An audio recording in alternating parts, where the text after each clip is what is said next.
profesional. Come over here and let me know your name, boy. Your sexy smile got me checking for your seal. You caught my eyes and I'm seeing if you're single.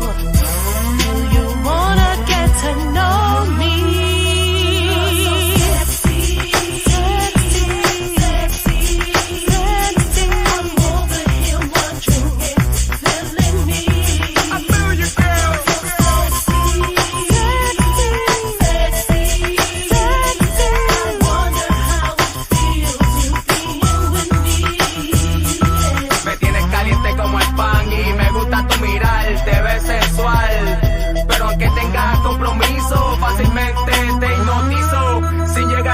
Pero tampoco llegamos al piso. Y sin fantasear, vamos a la estratosfera, a lo espacial. Ponte el cinturón pa' que no te vayas a marear, porque este viaje te va a enamorar. Damn, Papi, nah, it's been on you all night. Yo, baby boo, you know that I got you. You know you are so sexy. Oh, by the way, what's your number? 508, I'll give it away. Oh, for sure. Keep it on the low, alright? Kiana! Done daddy.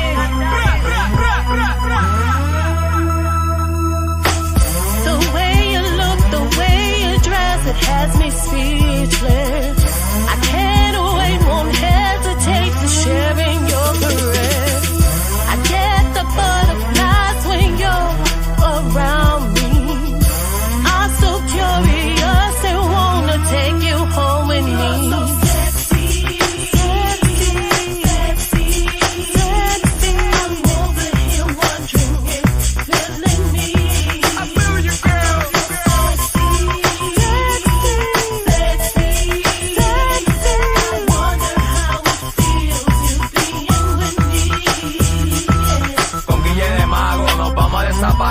Llegando al mundo de la fantasía, para que te des de cuenta que entre tú y yo, mujer, el mundo vamos a recorrer de primera clase, para que nuestras pasiones se puedan desenvolver. Y no es nada raro en cómo todo empezó. Tú me gustaste y yo te gusté.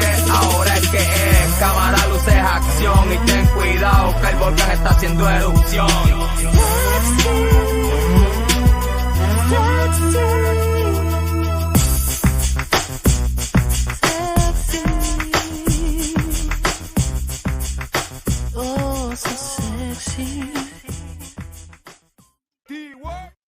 Big shout out to everyone watching. Big shout out to Ron John. I appreciate you, my brother.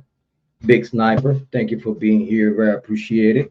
Let me know how's this sound today. Please make sure click like and subscribe and share the content. Just please share the content. You know we share you on top. Is your host of the most, Jrod on Point. Thank you everyone for being here. The 13 of y'all are the 13 best subscribers, or probably not subscribers. 13 viewers in the whole YouTube true crime. I very appreciate you. Thank you for being here.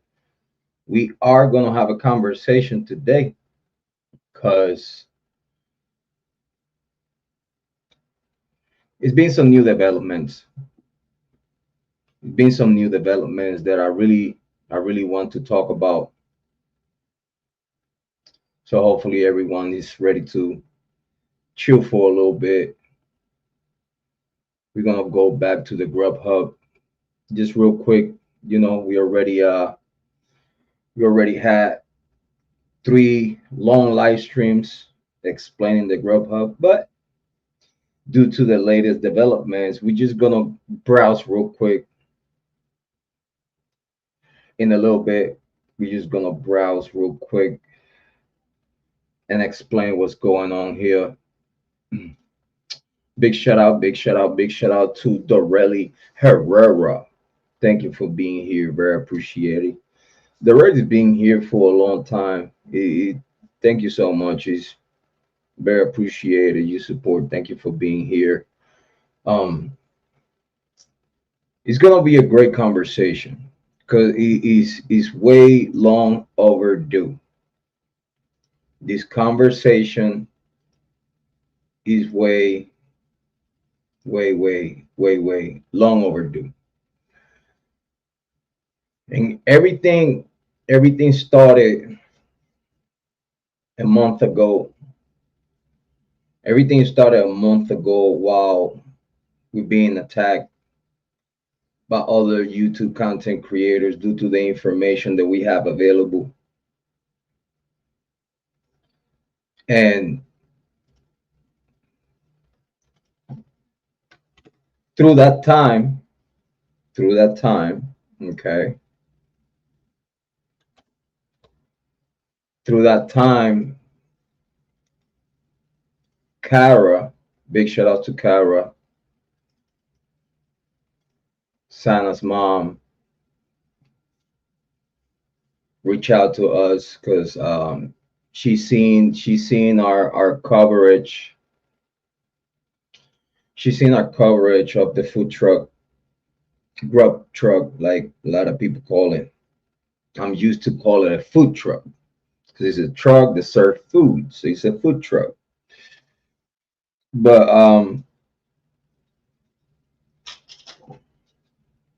due to the she watch our coverage, she reached out to us. I remember the by the time exposing Moscow PD Part 3 came out on the really, if you don't mind, I'll make you a moderator. You've been here for a long time, and it's only right to get you your ranch. I appreciate you so much. You are a great support system for this channel. And due to that, we just want to honor you. We arrange. Again, it's more of a detail. It's more of a to highlight you in front of the community as part of our moderators, as part of our community in some other level. I call my trustees. You know, is people that really are here all the time and show support. And not just that, but enter to the conversation. And thanks to you, we have developed many great conversations within the past year. Because I want to say this did not start it right now. They actually, our true crime run is being for the past year, which is I gotta tell you guys,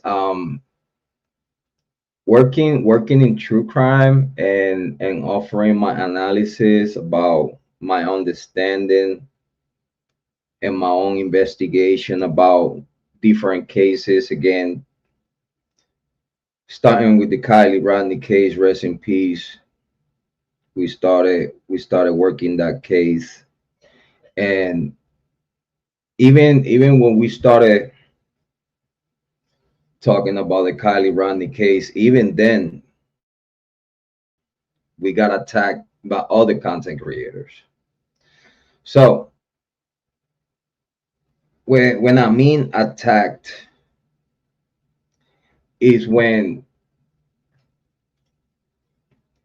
people, no, thank you, Dorelli. I appreciate you. You have been here for a long time, and it is nothing but fair and right to highlight you into some other level in our community. You deserve it. You've been here for a long time.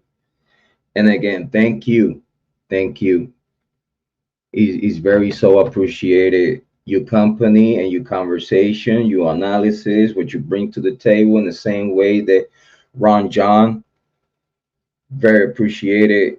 Yeah, as others, you know, like Jane and Joanne and many others, Corey, Todd, you know, the list of our moderators just keep going and going. Big shout out to Joels. Thank you for being here. Very appreciated. Big shout out to Joels, Raymond. Thank you for being here. Very appreciated. Welcome to the conversation of tonight's topics. Of course, we're going to be talking true crime, and we're also going to be talking about the Grub hub, the Grub truck. We're gonna be talking about how it came all about of Kara reach out to us. Big shout out to Kara. Rest in peace, Sana, and all the deceased in the Idaho 4 case. Is very very important for us to support Kara. We want to support all the families of all victims. Okay, we don't pick and choose who we help here. You know, even though sometimes our help is really not requested, but us as concerned citizens and part of the true crime community, we just want to provide our personal custom understanding on those topics in true crime that are available right now. Again, I don't cover all the true crime matters. I really I'm more like focused on those cases that I feel that request my services. You know, um, again, the Kylie Rodni caught my attention due to I see the inconsistencies and I see all the BS around the case. I had to get into that case again. All the videos on the Kylie Rodni case um are literally gone. You know, we only got from the old channel, we got like few live streams left. Already upload them. Um, but I have to do, and it's promised that I have to do a catch up within the Kylie Rodni case. I want to bring along Larissa Slaughter. Big shout out to Larissa Slaughter. And I want to bring over Square on Fire. I want to reunite them both. You know, I'm a peacemaker. Not saying that they have discrepancies, but again, you know, sometimes misunderstandings go a little bit too far. And I would love to have all the true crime community to help each other. You know, I'm back to be a, you know, I was always a small content creator. You know, because even though we have 2.3 like 2,300 subscribers, which means a lot to me, but I still did consider myself um a small content creator. You know what I mean? I know that we were a little bigger than some other content creators. Oh, big shout out to Dago. Big shout out to Dago. Make sure that y'all go and subscribe to Dago, please. Make sure y'all go and subscribe to Dago.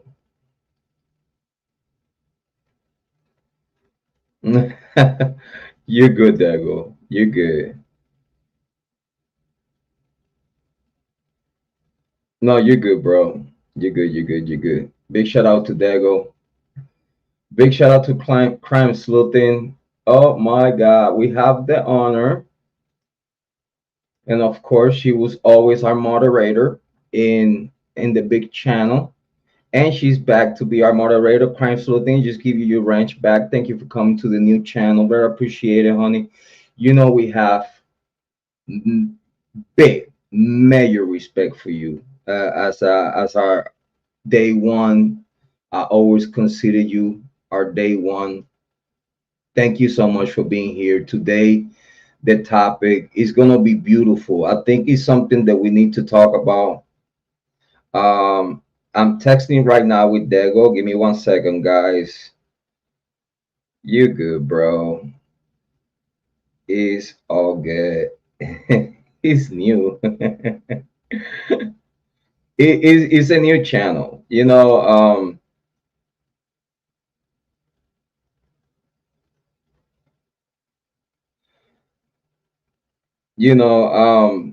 Dago, don't worry, brother. You're good, bro. You're my brother. I don't blame no one for Thank you. Thank you. Thank you. Thank you. Thank you, Crime Sleuthing. I appreciate you so much, honey. That means a lot. That means a lot. Let me get you on screen. Big shout out. And I repeat, big shout out to Crime Sleuthing, guys. Please make sure you say hi to Crime Sleuthing. She's my day one, and that never gonna change. Okay? Big shout out. Yeah, she made it. I'm excited. One of the authorities in the true crime community, Crime Sleuthing. We about to have Dago. We are about to have Dago in a little second. I did reach out to Kara. She told me she was trying. She told me she will try to make it to the live stream, but if she don't make it, due to this the weekend, family time, you know what I'm saying, we cannot blame her if she can make it tonight, but she says she will definitely, if it's not tonight, she'll definitely gonna catch up with us in the future to have a conversation about the latest in the Idaho full. And also we're gonna open our platform. Yeah, there go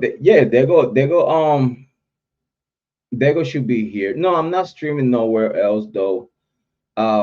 Actually, I thought about it now that you said that. I wanted to stream here and stream in Jrod Point Live. But I was like, nah, let me just focus on one thing at a time. You know, yeah. You multitasking? No, you're good though. You're good. You're good. I appreciate you so much. No, you're good. You're good, crime sleuthing. I appreciate you though. Yeah, we whew, we got baptized by fire when we started our YouTube career. We got baptized by two big content creators that I will not mention, but big shout out to them too. Y'all know who you are. But me and Crime Sleuthing got baptized by fire. Like we got welcome to the true crime community. We fire. Oh my God. We have gone through a lot, but at the end of the day is experience, is lesson learned, is you know, every content creator that had taken their time to grow up in the true crime community, which I'm gonna tell you right now, if you want a career in the true crime community, big shout out to Dago. Dago in the building. Dago, you got your wrench back, brother. My brother Dago. Dago in the building. Guys, make sure y'all go and click like and subscribe to the True Crime Cafe with Dago. Please make sure y'all do that.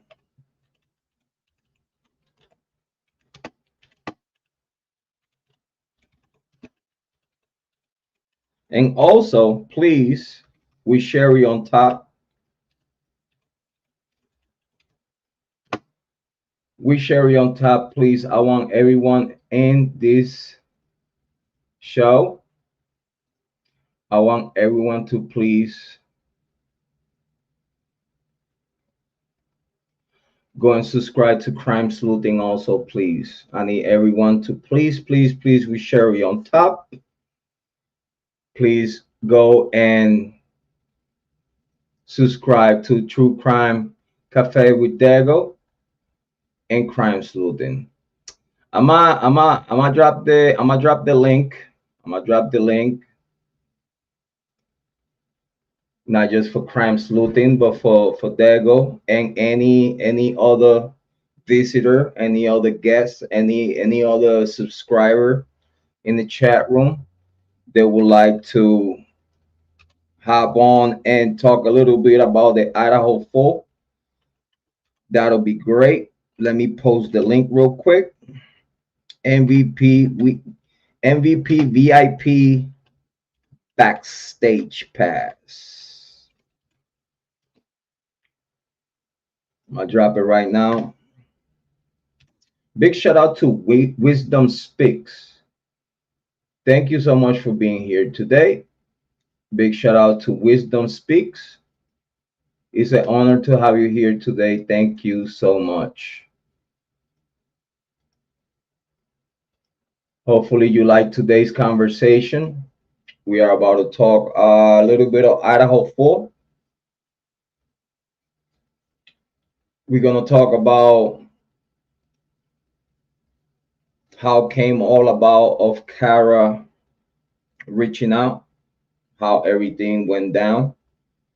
We also going to go through the Grub truck, just real quick, browse real quick, just pinpoint few things that are very important. I don't want to do too much with the Grub truck tonight because we already have three major live stream. Look at who we got here today. Look at who we got here today. We got Joanne, CC Joanne, my sister here. CC here. Big shout out to True Crime Cafe with Dago. Please make sure you subscribe. Dago, I dropped the link if you want to hop in. Crime Sleuthin, if you want to hop in for a little second and say hi, have a little chit chat. Joanne, also, you're more than welcome, Joanne, if you want to hit the link and we have a quick conversation about things. Oh, we got Lisa Hendrick in the building. Everybody's coming back. Everybody's coming back from the main channel. Oh my God, y'all gonna make me cry. Y'all need to stop. Y'all gonna get me all emotional here today. I've been emotional for the past,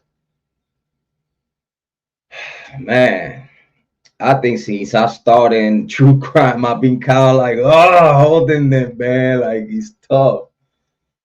It's tough. You know, true crime is not easy. It's heartless at times. Is very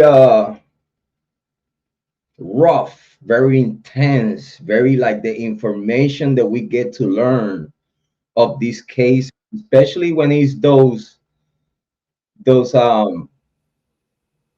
hey, Hello, how are you? hi CC.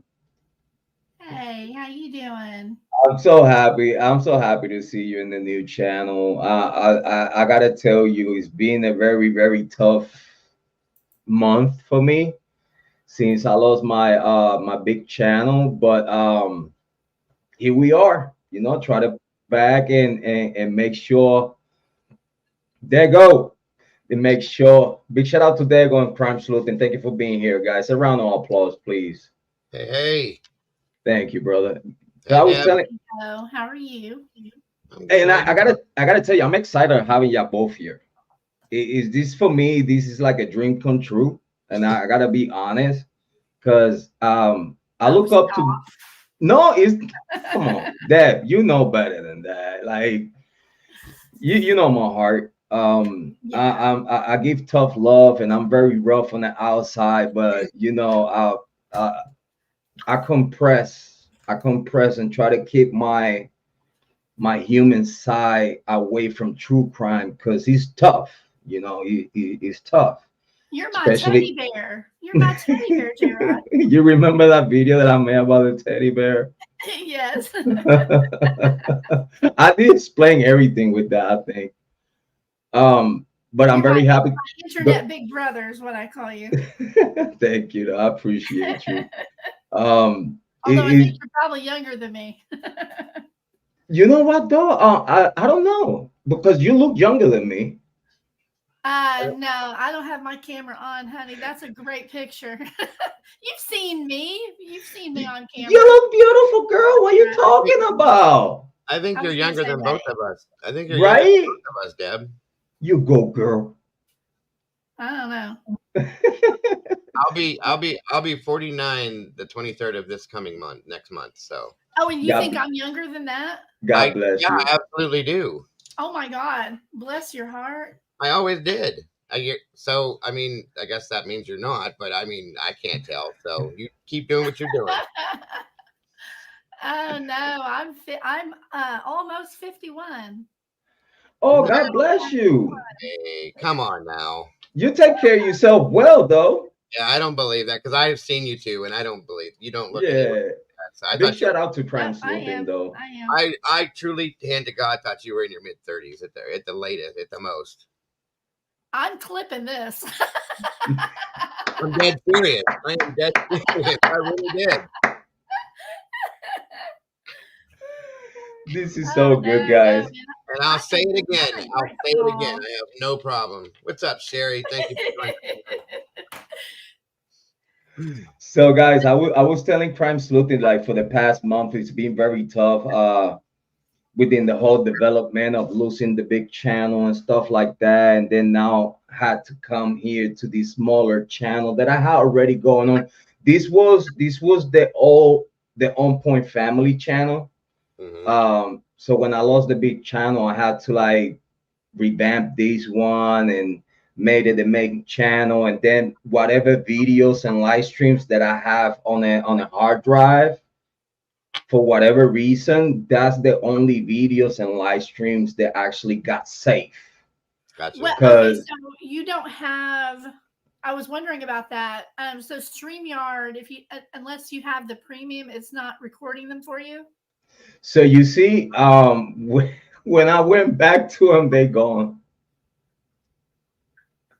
What'd you do? No, because like when YouTube terminated that channel, when you click on StreamYard, it takes you straight to YouTube. Yeah. Okay. And they weren't recorded. They weren't saved. I got what you. That happened to me once too. I know what you're talking about. Oh, that stinks. Yes, it does. Yes, it does. So I lost everything. Like whatever you see in this channel is whatever was left from the other channel. Oh man, dude, that sucks. I'm sorry. That was a whole year. And that's because of that crazy lady, right? Yes. She reported me 5 times in a row. Did you appeal? No, I didn't have time because I already got 2 strikes. Yeah, but you should still be able to go back and appeal even now, I would think, right, Deb? Yes, you can appeal. Yes. Yeah. No, because the channel disappeared. No, I cannot. I'm going to text you some information, okay? Okay. Okay. Okay. She knows what to do, bro. Let her listen to her. She knows what she's doing. I got you. That'll be great. Like anything that we could do about that, that'll be awesome. Because the thing is that I had 2 strikes from the same lady, and then she reported me like 3 times in a row. So when it went in, the channel disappeared. I was actually live. Yeah. I was actually live exposing some information about the lady. Well, I got you, because that's all covered under free speech. It's all good. And thank you, though. I appreciate you, though. I've got a very specific phone number that you can call, and they will fix it for you. Especially from that situation. That should have never happened, because that situation has been a problem for a long time. So exactly. Yeah, that doesn't make any sense to me. And the problem is, like, if you have a reason, like, you only false reporting because it's an automated system. It's not a human behind it. Right. I have a number to a human at YouTube support that I don't give out to very many people because it's just my little secret. Okay. Yeah, actually, she wanted to reach out to you. She wanted to reach out to you because at one point, like way back, she heard you saying that, and when we were still talking, she was like, "Yo, can you reach out to Crime Sleuthin for me for that phone number that she had?" Yes, she emailed me. Do you want that? And I wouldn't give it to her. And I was like, "I don't know what you're talking about." Yeah, she emailed me as well. Okay, hey, I have to take a phone call, so I'm going to mute myself for just a few minutes. Okay? Thank you for being here, sis. Yeah, no problem. I'm out here at my parents'. I'm handling the estate stuff. And say hi to the family, please. It's 11 p.m., but I literally have somebody who wants to come out right now to look at some furniture that I have here. Wow. And yeah, it's a situation where she said we're way out in the country, so things are kind of hard to find, you know? Yeah, right. Anyway, I have all this house full of stuff, and she's like, "Oh my God, if I could please come right now, I'll buy a whole bunch of stuff." So I'm Let's gonna get call that. her. Let's Yeah. get that money though. What you got to do? Absolutely. Let's Yeah. get that money. We'll be here talking and chit Okay. chatting. All right, I'm just gonna mute for a few. Thank No you, honey. I appreciate you though. So Uh, there you go. Joanne, Lisa, Ron, John. Who else spoke to me real quick? I wasn't ignoring you guys. I was just trying to listen real quick. I'm so Everybody- happy to have you here. Absolutely. I appreciate being here. Thank you for having us here. And by the way, Dago, take over, brother. Take over. Act like I'm not here, bro. This is your show, bro. This is your show. I don't Do what you do with the community, bro. I'm over here excited. Well, I appreciate you having me, first of all. I mean, and I'm really kind of irritated that you're doing this, or having to do this with it, rework your channel and all that. You had a great channel. It was a nice size. People were in and out of it like they should be and all that. And things like that shouldn't happen. It's really sad. So that's one thing that bugs me. You worked really hard for that other channel. You shouldn't have to go through this again, bro. And I'm so sorry. And I support it. We'll support it, continuously support it, and we'll continuously keep doing that. So we'll make sure we'll grow this one just as fast as you did the other one, if not quicker. So no worries. Thank you, brother. And I gotta appreciate you because you was like one of the main ingredients on my channel going up, and I guess that was organically because we really didn't do nothing outside of just having a conversation. Right. But thanks to your support and you allowing the moderators to post my channel and your community post and your chat room and stuff like that. By the time I realized I was already in 2,300 subscribers, and that was out of nowhere. I was like, wow. That's the way it should be. I support any new channels, newer channels. Listen, guys, we all got to start somewhere. Somebody did it for me, okay, and I will continuously do it for other people. If you come out here and you're not coming out with no crazy, ignorant, trying to hurt people stuff, I'm going to 100% support you. I'm going to try to get you going just as it was done with me. We're all here for the same reason. We have the same goal, and that's to help people, to bring truth and justice, things like that. And that's what it's all about, folks. So I will continuously. Jrod supports me incessantly. He doesn't have to do that, but he does. In turn, it is what it is. And we're neighbors. I didn't even realize that until about 3 months ago. It's like, what, half hour, 45 minutes Very close neighbors, yes. We're very close. Like, we can go have coffee right now if we want to at McDonald's. Right. That's how close we are. Right. And it so we know each other. We were raised up in the same areas and lived in the same areas. We know what life is about around here, folks. And it wasn't easy for either one of us. I can promise you that much. But again, I think all creators, and that includes Debbie with her channel, Jules, Harsh, all of these channels, we need to support each other.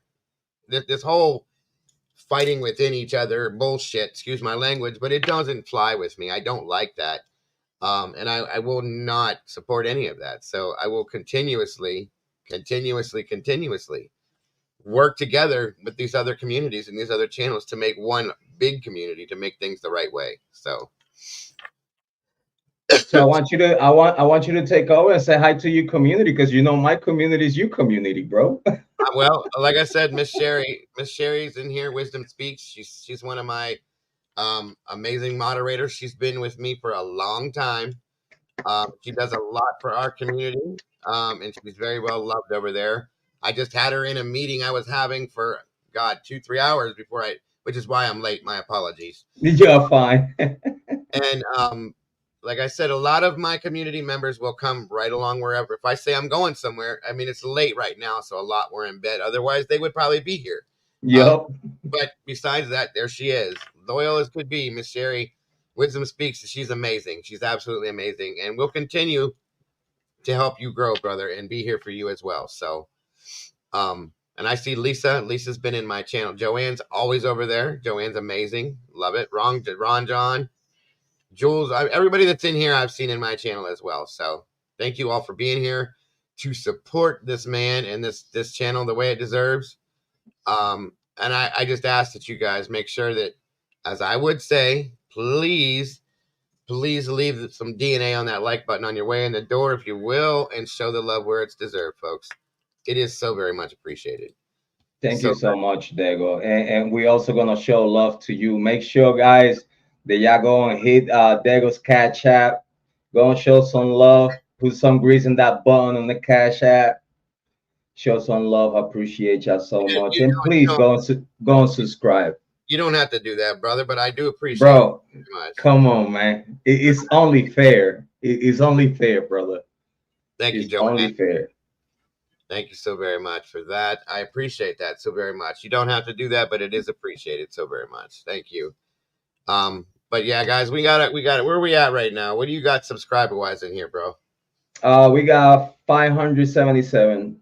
All right, we only got a little under 500 to go, and that'll break the seal. And then from there, the sky's the limit. We got to get that going. So tomorrow, when I'm live, we're gonna be shouting it out.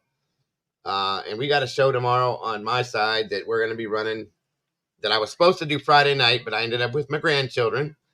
And that takes precedence over everything in life. You guys know that. Plus, my wife fell asleep, and I had them both, one on each side of me. I was like strapped. I had no idea. And I had them till like they stayed up till midnight, so I couldn't do the show Friday night. But we're doing it tomorrow. And what we're doing is we're doing, and I know this is insane because we've done it all already. But somebody brought on my show Friday afternoon brought up some stuff that makes me really want to look deep. At the Grub truck video. I never did that before. I looked at it. We looked at it for what it was. Whatever was face value, we looked at that. We're going to look a little deeper come tomorrow between 12 and 1 p.m. That's what we're doing. If you're interested, please join me because it's going to be interesting. There's some things that I didn't see that I was told are there. So we're going to go look for sure. Definitely. And then, of course, the week progresses as it does. So. I'll tell you what, Dago. Again, like we spoke about the Grubhub truck live stream that you're gonna do. I wanted to just browse over it. Very small things that are just key pointers within the Grubhub truck that I want to point out to you real quick, like in a little bit, soon as we warm up and say hi to the community and everything good. I just want to point out a few key things because when I was on that live stream exposing Moscow PD, I want to give people like a little background of how came all about of me, my involvement in the investigation. For a lot of people that don't know, I'm one of the tipsters in the Idaho 4 case. Right. I was on the phone with Moscow PD week 2, before a day or two before the whole narrative about the new timeline and the White Helantra and stuff like that. Big shout out to Ellie. Thank you for being here, Ellie. Very appreciate you. That's another great content creator in the community. Please make sure that y'all go click like and subscribe to Ellie. She have very good content. And again, we all trying to help this case some way, somehow. Make sure you got subscribe to Ellie. So due to that, I have a long conversation with him.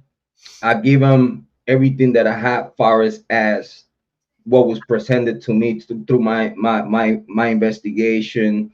I made some phone calls, because I know people that knows people that knows people. I guess I'm blessed of having the opportunity to build a network of people that are not my family members, but became my family members through friendship.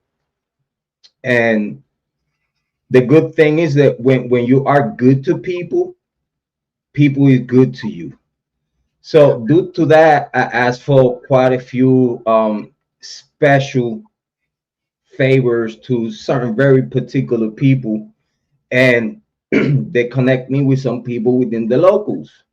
So I started put things together here and there, and by the time I was pretty sure that I have a concrete download of data for them, I gave it to them with timeline, with suspects, with motive, with I broke it down into detail. So a day or two after having the conversation with them, everything flipped because they had the same timeline that I had. That was confirmed. Hey guys. Go ahead. Hey, I'm so sorry. She's going to be here in about 10-15 minutes. So Right. I'm going to go ahead and drop down for now. And I don't know how long I'm going to be with her, but I will check and see what's going on when we're done. Okay. Yes. Debbie, Yeah. I appreciate you, honey. Good luck, Deb. I hope it goes through for you, hon. Me too, because she said she's bringing all of her cash. She's starting over. She just finally got her divorce. And so she's starting all over, and she has like her settlement money. So she's like, I'm bringing it all, and everything that you have, I might need. So hey, there you go. Some guy, money, and truck. So this might give me a huge head start on the estate sale. Absolutely, good for you. I have my fingers crossed for you. I promise you. It's time to collect. I'll see you again soon. All right, Mama. Thank you for being here. I appreciate you, though. You're welcome. I'll be back. Yep. Good stuff. Good for her. Awesome. It's like I say, it's time to collect. Get that money. Money. Estate stuff is not fun. It is not. When my wife's grandmother died, we had to help go through all that, and it's sad when you're dealing with that. With the memories that go along with it, and so on and so forth, and you're getting rid of things that belong to loved ones, and it's not that easy to do. And so, God bless her, and I hope it works out well for her. She really deserves that. Yes. So I hope it works. Yes. Hopefully we wish him the best and everything. Good vibe and good wishes going this way. But again, like going back to the timeline, so like a day or two after I have the conversation with Moscow PD, it was a very long conversation without interruption. So that told me that the information that I was providing to them in certain way was resonating with them. Right. So they'd have just hung up the phone and said, "Thank you, have a nice day." They don't. Right. They did that's important right there. I took something. I did pay attention and like in the tone that they were talking to me, and everything was pleasant. Everything was pleasant. Good. Until they asked me why you think, and I repeat, why you think that we haven't gotten to the bottom of this yet? That question like that. They when I heard that, I was like, yeah, that's an interesting question to ask somebody, right? Yeah. And I was like, well, if you allow me to speak, the University of Idaho don't want no blood on their hands. That's why you haven't gotten nowhere. It's a good point. Absolutely. Soon as I said that, the whole tone of the conversation changed. Because I mentioned the University of Idaho. Right. And as soon as I said that, tone change. I felt kind of like a vibe right away. And as soon as I felt the vibe, I told him, and I hope you know, because I already know we are about to hang up. I told him, I hope you know that I know that the University of Idaho don't want no blood on their hands. Thank you for listening to me and have a good day. I hang up. They didn't hang up. I hang up. Mm-hmm. But I let them know. I know I kind of like freaked them out a little bit, or they probably just don't care out of ego. But if they did concern about what this total stranger from far away Alliance, Ohio, just told them, if they did concern about that, right? It seems like a day or two after, while they having the same timeline that I had, that is pointing at very particular individuals Okay. The next day or two, they allow a new timeline that it came from a non-law enforcement source, which is the Goncalves timeline. Mm-hmm. And also the Wyelantra conversation came all about right after that. Mm-hmm. So I don't know, and I don't want to speculate too much because but if whatever I told them, they hit a nerve, they knew that they needed to hurry up and flip something quick, because this total stranger out of nowhere, which is a content creator on YouTube, because I give him my YouTube channel, phone number, address. I ask him, do you need my social security number? I got you. Just to make sure that I identify, ID myself properly to them. Right. Because for the simple fact that 9 times out of 10, even though the cops tell you we welcome anonymous sources, they really don't. They don't. Anything anonymous, they could like write it down, put it there, but they will go to that information that they have a name and ID number to go after, because that's the information that is solid in court. Mm-hmm. Because when you go with a known source, now you have to explain in court. Yeah. How you got to this information. So even though, let me do a step back. Let me rephrase that. When an anonymous source, when a protected information from a protected person comes all about, and the police make that source an anonymous source, right, they already have a name to protect. They will not use that information if they don't have a name to make anonymous. Right. So that's why I wanted to explain to the people, they do not use like information from sources that they don't have a name to protect. Right. A name that they will call anonymous. Gotcha. Due to that, when we go to court, this anonymous source for the public, we need to expose the name at some point. We need to expose the person at some point. Even though if they kick everyone out of the courtroom, that person will sit there and testify.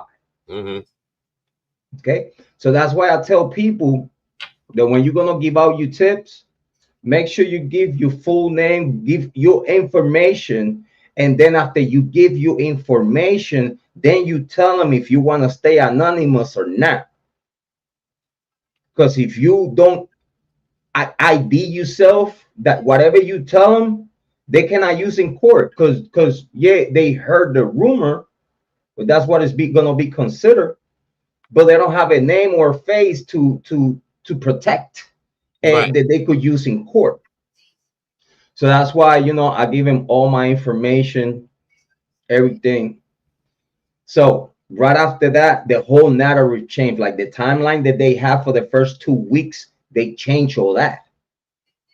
I still can't comprehend how can law enforcement, when they have 100 plus FBI agents, state troopers, sheriff, Homeland Security, CIA, call it whatever you want to call it, they all investigating and looking for information and working on timeline and working on everything. So if you have all these resources available, how can you allow any information to be relevant in this case that do not come from a legit law enforcement source, which all the steps A all the way to C will be taken. So when that information comes to the table, it's already backed up by something that it will be solid in court. But then now we have this timeline that it comes from a non-law enforcement source. It also comes from a family member, from a victim family member. Right. That if you ask me in court, when they ask to the cops, to the investigator, if Ann Taylor ever put that investigator on stand, she will ask how you got to the timeline. Oh, through Olivia Goncalves. Okay, what's her expertise or her training on a criminal investigation? None, just whatever she watched in true crime. Okay, judge, I rest my case. Just that little loophole, just that little, it will flip this whole case in favor of Kohberger, because this is a non-law enforcement source. And then in a way, they explain this timeline is all from cell phone data. It's the first time that I have ever heard that. That you get a timeline out of cell phone data instead of getting a timeline from forensic, which forensic should allow you to tell you at what time the victims die or how they die, how long it took for them to die. That's how you create a timeline, because as soon as you have time of death, you have a timeline, because then you accurately could sit there and whatever you heard around this case, then you have to put it together with the time of death of the victims. And if it doesn't make sense with the time of death, we don't have nothing to talk about. Right. Because everything technically will become a narrative or a speculation.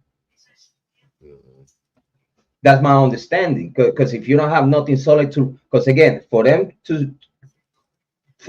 to talk about a car turning around, saying that Kohberger was in the area driving around a few times before he entered the residence, for him to allegedly have only 8 minutes to get this done, all these details, for you to concrete that information in court, you have to have a time of death to actually sit down on that information. Because again, the victims die at this time, so that means that it's either right or wrong whatever you're talking about. Because then we're going for the timeline that you give us about the car running around, but then what about if the victims were already dead? People don't want to talk about that. People don't want to ask the hard questions about this case. And it actually makes me sad that it's the life of 4 young adults that have all their life ahead of them. Dago. They have all their life ahead of them. It don't matter whatever people could talk about their personal life or whatever they were doing. They did not deserve this. It don't matter what. So it breaks my heart knowing certain things and certain details about this case. Right. That it really squeezed my heart, because I have kids. I have kids of their age. Absolutely. That's what caught my attention. You know, I have 7 kids, ages 17 to 30. Okay. That's right in that mix. Okay. And like I said, I've said on my own shows where I've talked about it, that, you know, I think these kids have become all of our kids in a sense, because we all see this and we imagine, sadly, that this could be anybody's children that's out here. You know what I mean? And it's very scary. It's very sad. It's very disheartening, because these children, well, they're not children, but that's to us, they are. Okay. They never got a chance to start their lives at all. They were just getting started in life, and it was stopped for no reason. There's no good reason out there that this had to happen. None. Okay. So again, I absolutely agree with you on that aspect. And it's at this point, this has been a railroad of a circus from day one. We're going on a year here coming up next month. Okay. Almost to the day, pretty close. We're a few days off, but yeah, we're going on a year. And excuse me. And we know that the trial is going to be somewhere out there, somewhere off. If we get to the trial, it's going to be way out there. And it's very sad because there's a lot of people that have been in my shows, your shows, a bunch of other creators that said, is this going to make it to trial? Will this have a trial? And we know what's coming up here in 3 days? Supposedly 3 days. The trial's coming, the hearing is coming up to dismiss the indictment and all that other stuff. Nobody knows what's what. Nobody knows where this is going to go. It's been confusing from day one. Okay. So in the end, in the absolute end, the goal to this, and I've always stated this on my channel, that I believe that we as creators are the voice for the voiceless. That we are, because these kids can't speak. They can't tell us what happened. They can't talk about what went on that night. We can't get that from them, obviously. And we can't get that from anybody other than the people that were there that night. Well, the victims are deceased, and obviously whoever did this is not going to tell us. Sorry. Again, I'm getting over being sick, guys, so I'm trying. Oh, you're good. You're good, brother. I may do that throughout, but you're good. And tell it to Elle. She said that someone has to defend them. I agree, and I feel very strongly that we've watched Steve Gonsalves come out and say this, say that, talk about this. We watched. I don't think these parents have been able to grieve, in my opinion, the right way, because there's so much drama that's behind this case. This is not obviously a black and white, cut and dry case. I've never seen a case like this. So again, knowing that these parents, especially Steve, who's been on the ground constantly doing this, that, and everything else, okay, has not had the ability nor the right to be able to grieve correctly. We know what, Kara has been through. We've all seen that. She's not been able to grieve the right way, in my opinion. I'm just saying, somebody really does need to defend these kids and their families, in a sense, in my opinion, okay? I mean, and that's what I'm talking about. This is just, it's gone beyond the level of, in my opinion, the corruptions that have been talked about and this and that. And at this point, guys, it's just sad. This is all just sad at this point. Something needs to come from this. I've always said this, and I've always been raised to believe this, that anytime something bad happens, something good should come from it. And this was probably one of the most horrific things I've ever heard in my life, okay, or ever seen. What good can come from this? That's a great question. Something good has to come from this in some sense. That's why, like I said, at some point, enough has to be enough. Something needs to break. Something needs to happen in a positive sense to put something out from this. And I totally agree with you, Dago. All the families, all the families in this case, and not just in this case, but I would like to say many other cases, because the intricacies of the case are unknown because are sealed. But due to what we know so far, I believe that even the families of the victim, they not just became victims out of losing their loved one, but I believe that they became victims of this whole situation, perhaps post-mortem. Right. Post-mortem, they became victims themselves, because then after the loss, the things that they have to endure with the Moscow PD, the University of Idaho, neighbors, community, people asking questions, family members they probably don't agree with in the way they handling things, right.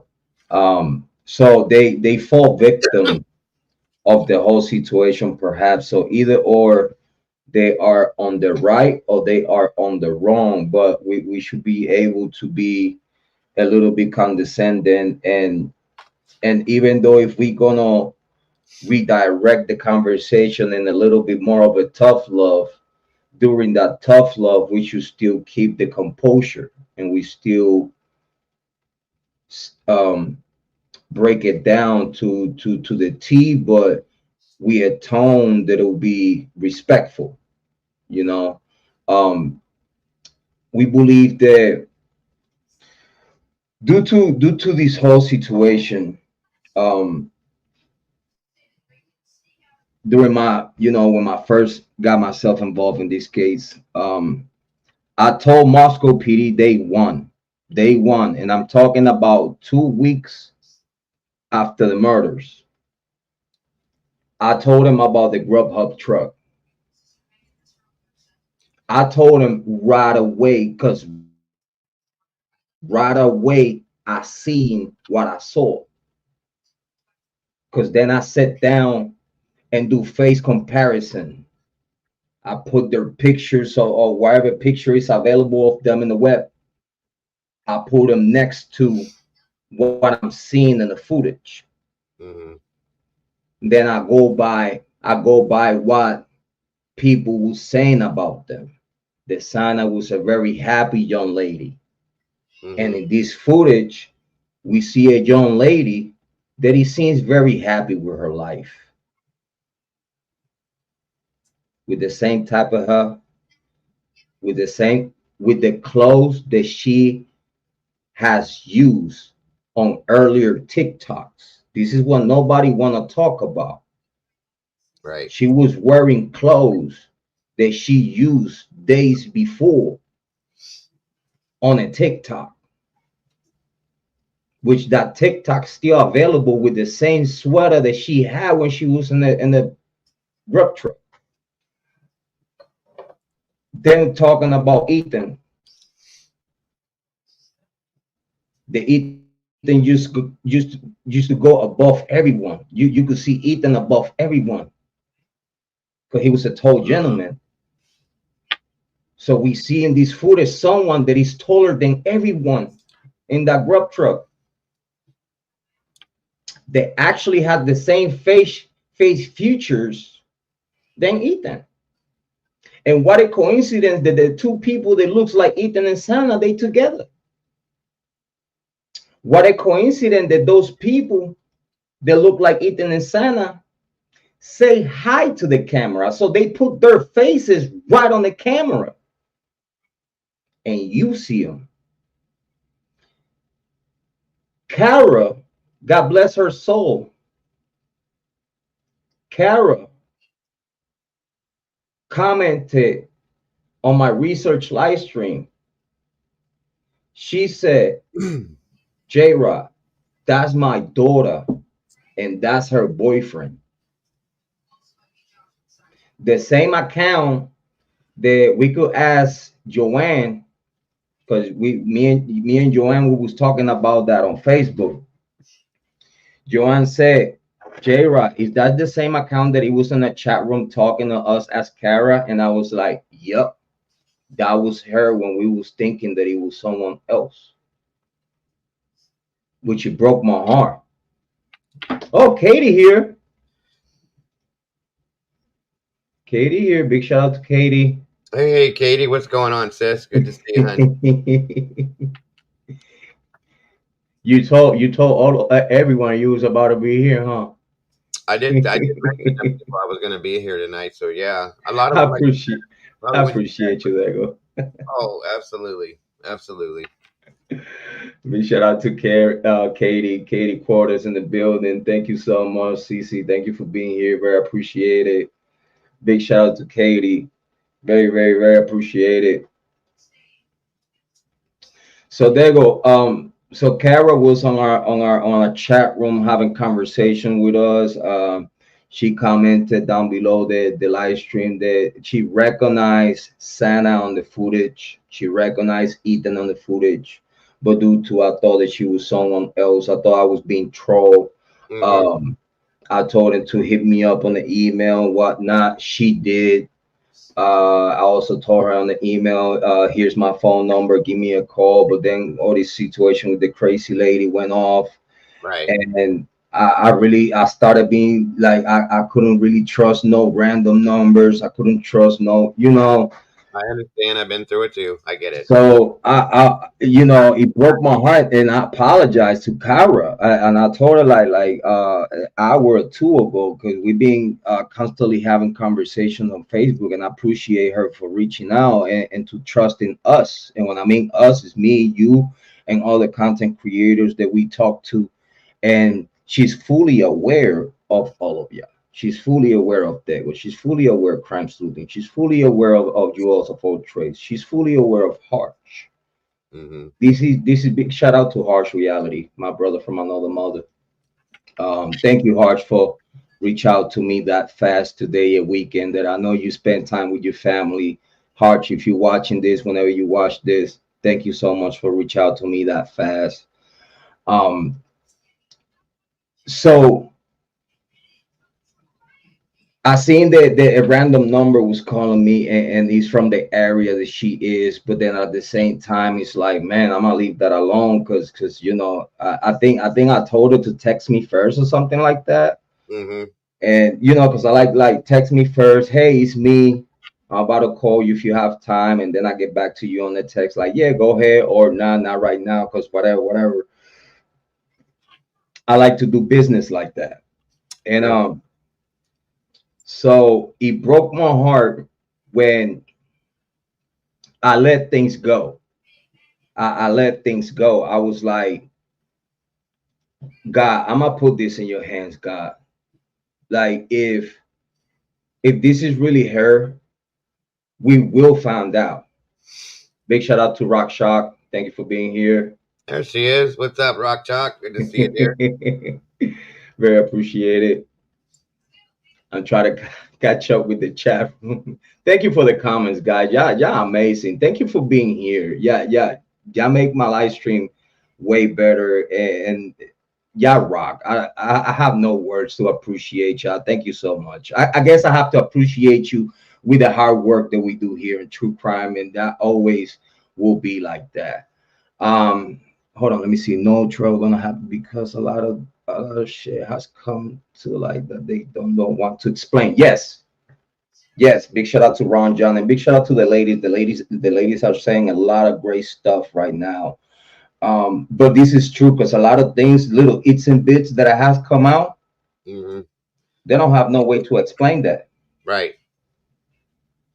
And again, it's just tough for everyone, not just us as True Crime content creators, but for the families and everyone involved in that case. Even Bryan Kohberger. I believe that the guy, think about this. You from Pennsylvania, and let's say the guy. Let's play devil's advocate. Let's say, for example, let's say if he was innocent. Just think about a guy that probably was totally unknown what was going on, and then now you in this pickle. So I could only think about whatever he's thinking inside of that 6x9. Missing his family. Saying like, why I'm here for. And then not just that, but then now all the prosecution tactics that they've been put together to actually force him to give up his right for speedy trial. I don't know if you realize, but they were fighting to not give him another stay, because when they requested the second stay, prosecution fought against it. The problem with that is the prosecution is telling everyone. Big shout out to Todd in the building. Todd, thank you for being here, brother. Miss you, brother. That's my brother from another mother, Todd Petit. Thank you for being here. When it comes to the part of you need another stay, okay? You're already put the prosecution on notice about violating their client's rights of speedy trial, but a second stay was needed because you still holding on to some information that you say is not available, but we do know that it's available because I'm using it in this case and on the narrative. So if you're using certain information within your narrative, if you're using some information that you has made available in news media outlets and stuff like that, then now you have to come up with the works of where you get that from. So all this other information that they requested and the state has not provided, they were still waiting for it. Actually, in that stay hearing, okay, the judge told the prosecution, the judge asked the prosecution, are y'all waiting for anything? And da da da da da. And first they say no, but then when the judge put pressure, when he said like, but remember, this is gonna be only like a month away, 30 days away. They say like, oh yeah, we're waiting some information that is supposed to be here today, at some point today, which obviously that never happened. And he again, Bill Thompson again lied in court, because the same information that he said was supposed to get there that day later on is the same thing that they keep requesting. They have a 9th request for discovery. 9. It's crazy. 9, guys. And 9 requests of discovery when they say that day of the stay, oh yeah, we have a pool of evidence coming in today as within few hours. And then also they tell the judge that they're ready to go. That's why they fighting the state, because they're ready to go. How can you be ready to go when you have not provided to the defense what they need to get the first steps of the case? Exactly. But you're saying that whatever they requested is non-existent. So if he's non-existent, how Kohberger is where he at?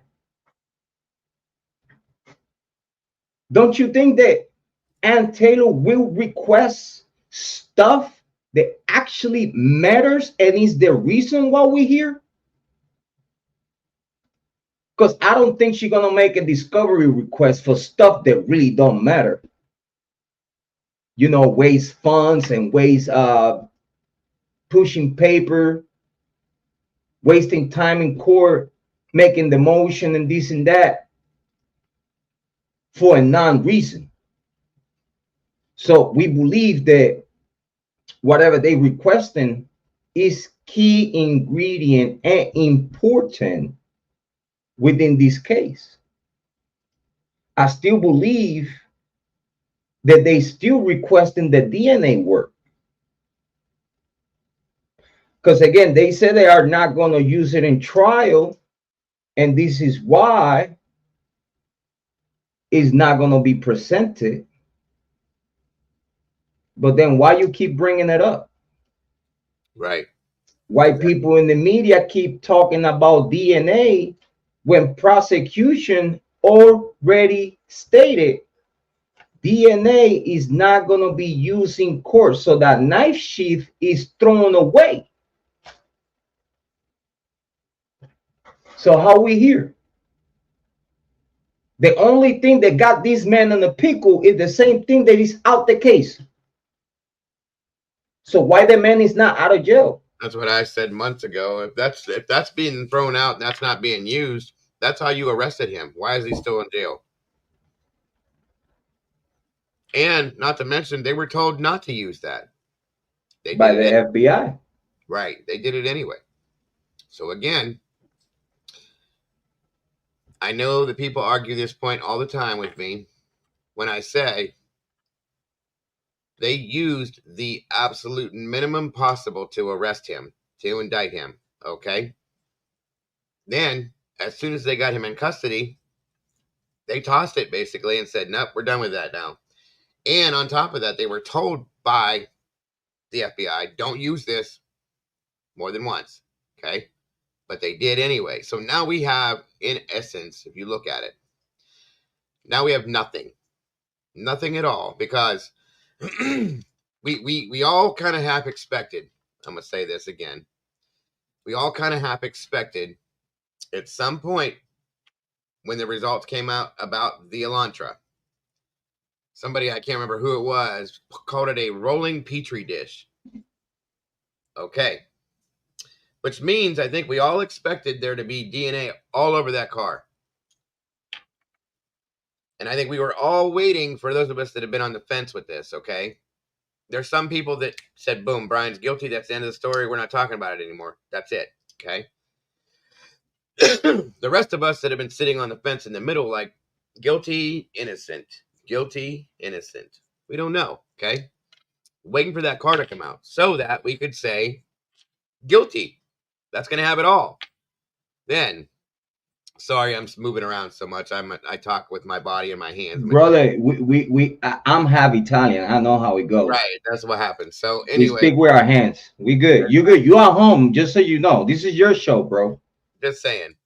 But we got that car. We sat there in that hearing. We were all waiting to hear this, and bing, bang, boom. There's not one speck of the victim's DNA on anything this man owns, and there's zero connection. So, at that point, I think a lot of us were just kind of sitting here going,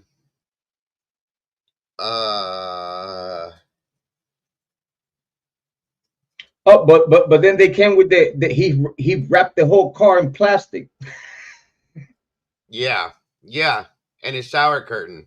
And, I mean, he cleaned his car with bleach, but they didn't find any bleach. So, I mean, every time, how many people said I think Nancy Grace is the one that said that his car is a rolling petri dish. Well, and then when it came out that there was nothing there, what did she say then? He wrapped the car in bubble wrap plastic. It's ridiculous at this point, you guys. Okay, I've been saying this, and a lot of you guys come into my streams too. I see a bunch of you guys in here that do, and you guys know for months upon months upon months, I've been begging for somebody to put something out. Not that they have to. It's it's not. I don't have the right to do that, but I'm asking. Please put something out there that shows me that Bryan did this, so we can be done with this and move on. But they have not, nor will they do it, because I don't think they can. Okay? I really don't think they can. And mainly because the families need to have some kind of a closure on this. Okay? They need to understand who did this to my child and why. Because we still don't have a motive either. We don't have a real motive for Bryan Kohberger to have done this. If you can tell me one, I want to know. They say it was a random episode. Right. To unalive 4 people randomly. Because that happens every day.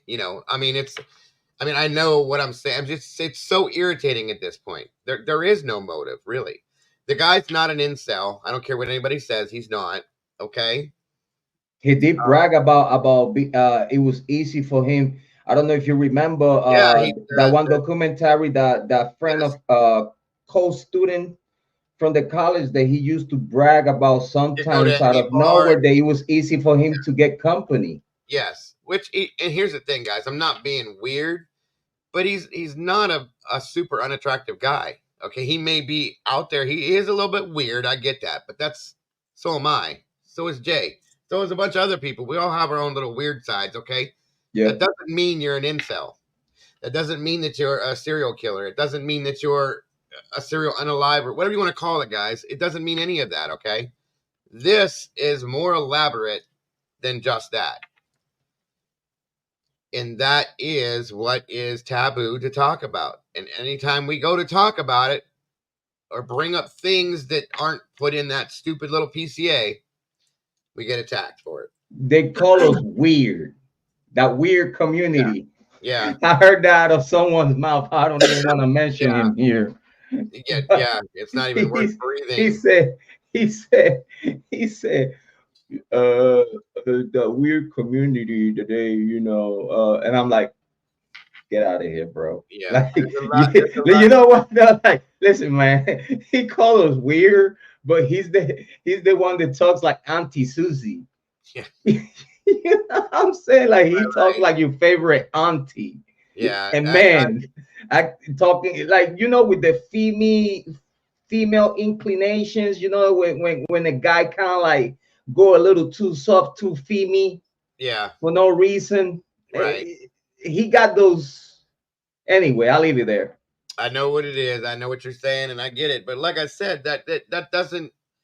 There's a lot more of us than there are of that. Okay. Yeah.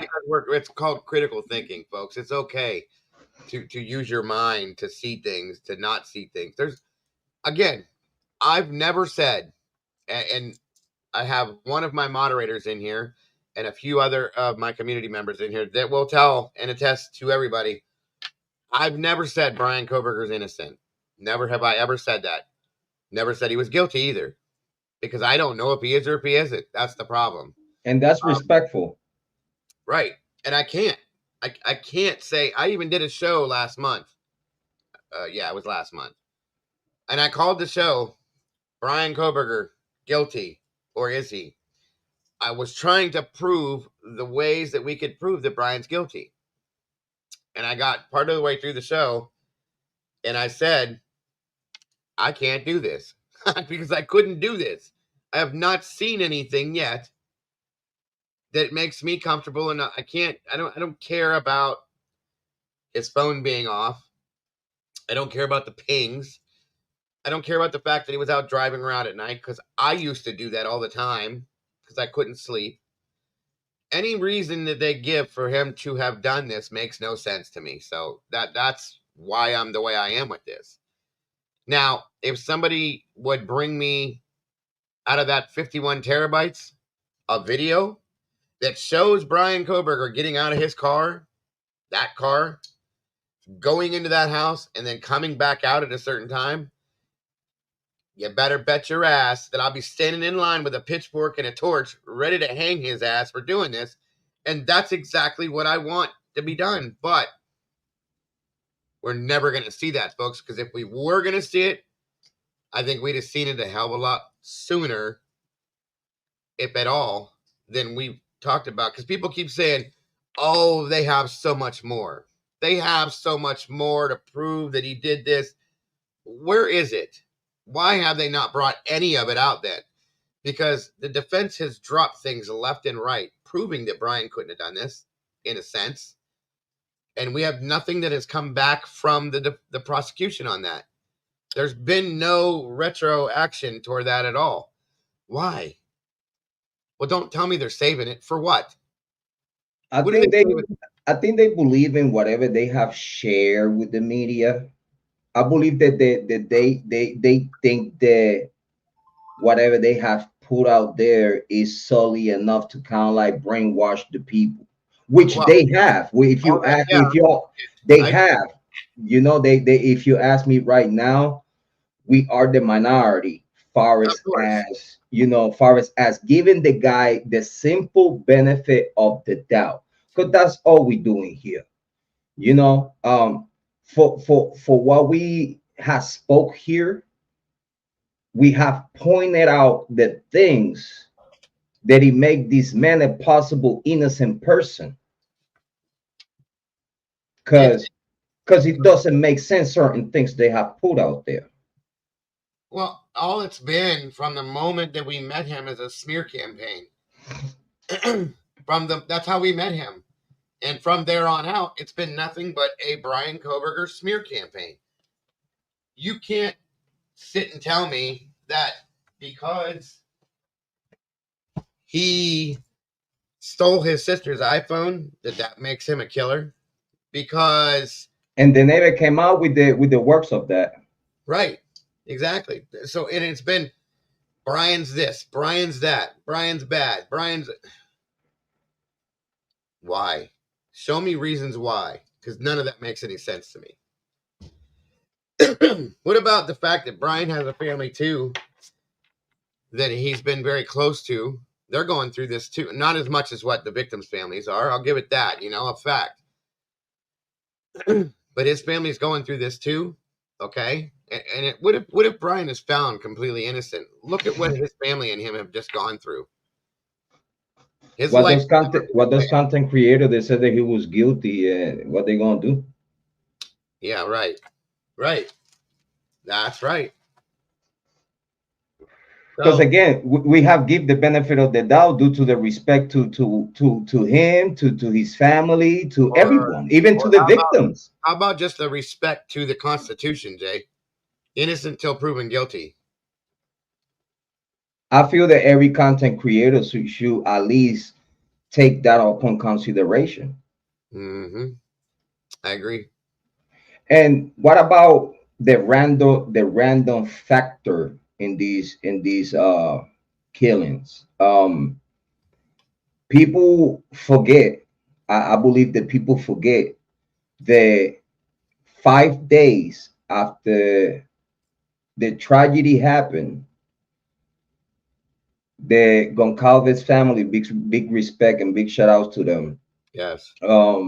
They made an emphasis through the media, made an emphasis, and they stated that this event was not a random. I'm gonna explain before I say that. It seems like they knew already what was the narrative that they were about to use. Right. Because 5 days after the incident, they very clear told the media that this was not a random drive-by looking for victims. Right. They specify this was not a random drive-by looking for victims. And that's exactly what they're saying about Kohberger now. Mm-hmm. So they either prophesize or they either knew. But we're going to give him the benefit of the doubt, of course. And if you watch the last, I think it was the last, I may be wrong. It was one of the last interviews that Steve gave. They asked him, it was him and Christy both, and they said, are you open to the fact that somebody else could be involved? He said, absolutely. Absolutely. Even though his wife disagreed with him, and he said, babe, that's okay to disagree. That's right. Just saying, and I think originally, it was just Bryan, and Bryan did it. That's it. Let's do this, blah, blah, blah. But at this point, you could tell that Steve has doubts.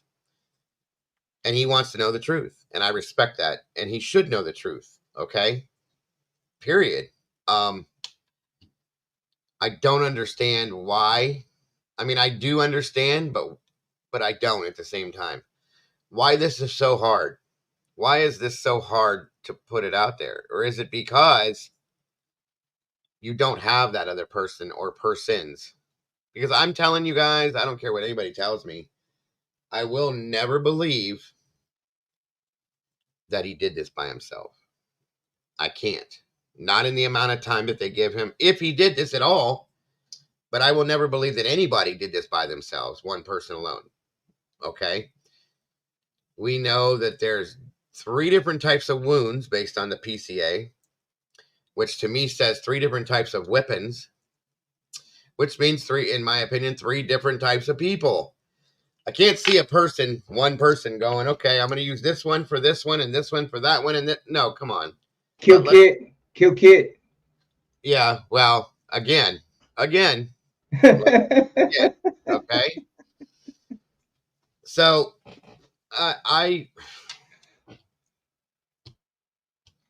something needs to break. Something needs to happen. It really does. Another thing that I want to make an emphasis, it was also the Goncalves family, also in the same interview, they very clearly, without any type of doubt, they said that they know. They didn't say they think. They said they know that whoever killed the victims knew the victims, knew the house, is familiar to the house, Yeah. is a in the inner circle, and the inner circle never got investigated. Because you interviewing people, you're not investigating. It's an interview. It's no, you have not been declared a suspect yet. Well, It's just a simple interview. They even stated it, that they believed that people were cleared way too quick. That And was then, what, a week after? yeah, and within that conversation, that same conversation, what you just said came out right along with that. That, yeah, I believe people were And cleared. at the same time, Jack DeCour's alibi came all about. We people fighting to know Bryan Kohberger's alibi, and how come that Jack DeCour had an alibi day one. Yep. Without even being considered a suspect, you already has an alibi. How guilty can you be? And that's another thing right there. I've heard Steve say this, I don't know how many times. And that's all he asked for. Share the alibi. Why is that a problem? If that's and that's a fact, folks. I feel for him in that sense, because it's very frustrating. If this specific person has a specific alibi, why can't you just give if it's that's their alibi and it's not a big deal, why can't you give it out? Why can't you give it to them? The only thing that we got to know about Jack D's alibi is that he came from a fraternity brother. Right. Which in the Idaho Code of Alibi, thank you, thank you, and big shout out to Sleuthin Goose that she posted it on her channel. It specified very clearly that a friendly alibi is not considered in court as relevant, because you have reasons due to your friendship. You have reasons to lie for this person. Even family alibis, like family alibis, friends alibis, neighbors alibis, Right. they are connected to you in a very special way, is not considered in court as a solid alibi at all. It could be breaking apart, and you Right. actually could look real bad just because you give an alibi that it doesn't pans out in court. Right. And then that just Jack DeCour's alibi, that it comes from a friendly source. A friend of him is the one backing him up, saying that he was sleeping. Yep. But then let's go with that. If you were sleeping at your house, that you live right next door, backyard to backyard, Yep. to this house, that you just gotta hit the sliding door, and you're already in your apartment. That's right. And that's a simple fact. You hit the sliding door, you walk out, hit the fence, go around the fence, and you at your house. Right. So if you are that close to the residence of the murder scene, you have a dog. And I remember Lisa Hendrick said not long ago on the comment, Murphy holds all the answers of this crime. Oh yeah. Right. And I wish we have a dog whisperer that could right. talk dog, so Murphy could tell us exactly what happened. 100%. 100%. So you share a dog with the victim. Don't you think that people in that house in those 8 hours after that happened, knowing the dog is locked up in the room crying and probably need to go and pee and poop? Yep. Don't you think that they will run to Jack DeCour's house, knock on the door, or do whatever is possible to wake him up, knock on the windows, yell, do any kind of noise, especially when his ex-girlfriend is dead next door? Your dog is next door. So if anyone inside of the house, they care about the victims, would go fast next to your house, go to your house and do the most noise possible to make sure they either knock the door down to let you know what happened and come and get your dog or something. No one can tell me that they slept through a whole bunch of noise, knocking at your window, knocking at your door, almost trying to break this shit, because that's what would have happened. Right. That's what would have happened. You are Jack Decor, the ex-boyfriend of Kiely. Don't you think that anyone in that house that knew what the fuck just happened, they wouldn't run to his house? Hey, listen, this happened to Kiely. Come on, get your dog. You right next door. That's a fact. That is a fact. Oh, but your friend said you were sleeping. So how your friend know that you were sleeping? So he didn't sleep all night, watching over you, watching you sleep. How he know that he didn't got up in the middle of the night while he was sleeping and did what he did and came back to bed? I've never been comfortable with that. Never been comfortable with that. This is how I feel that he disappeared. This is how I believe that if by any chance him and his friend committed this crime, I'm not saying that they did, but let's say if that was the case, he disappeared. He was not at his house.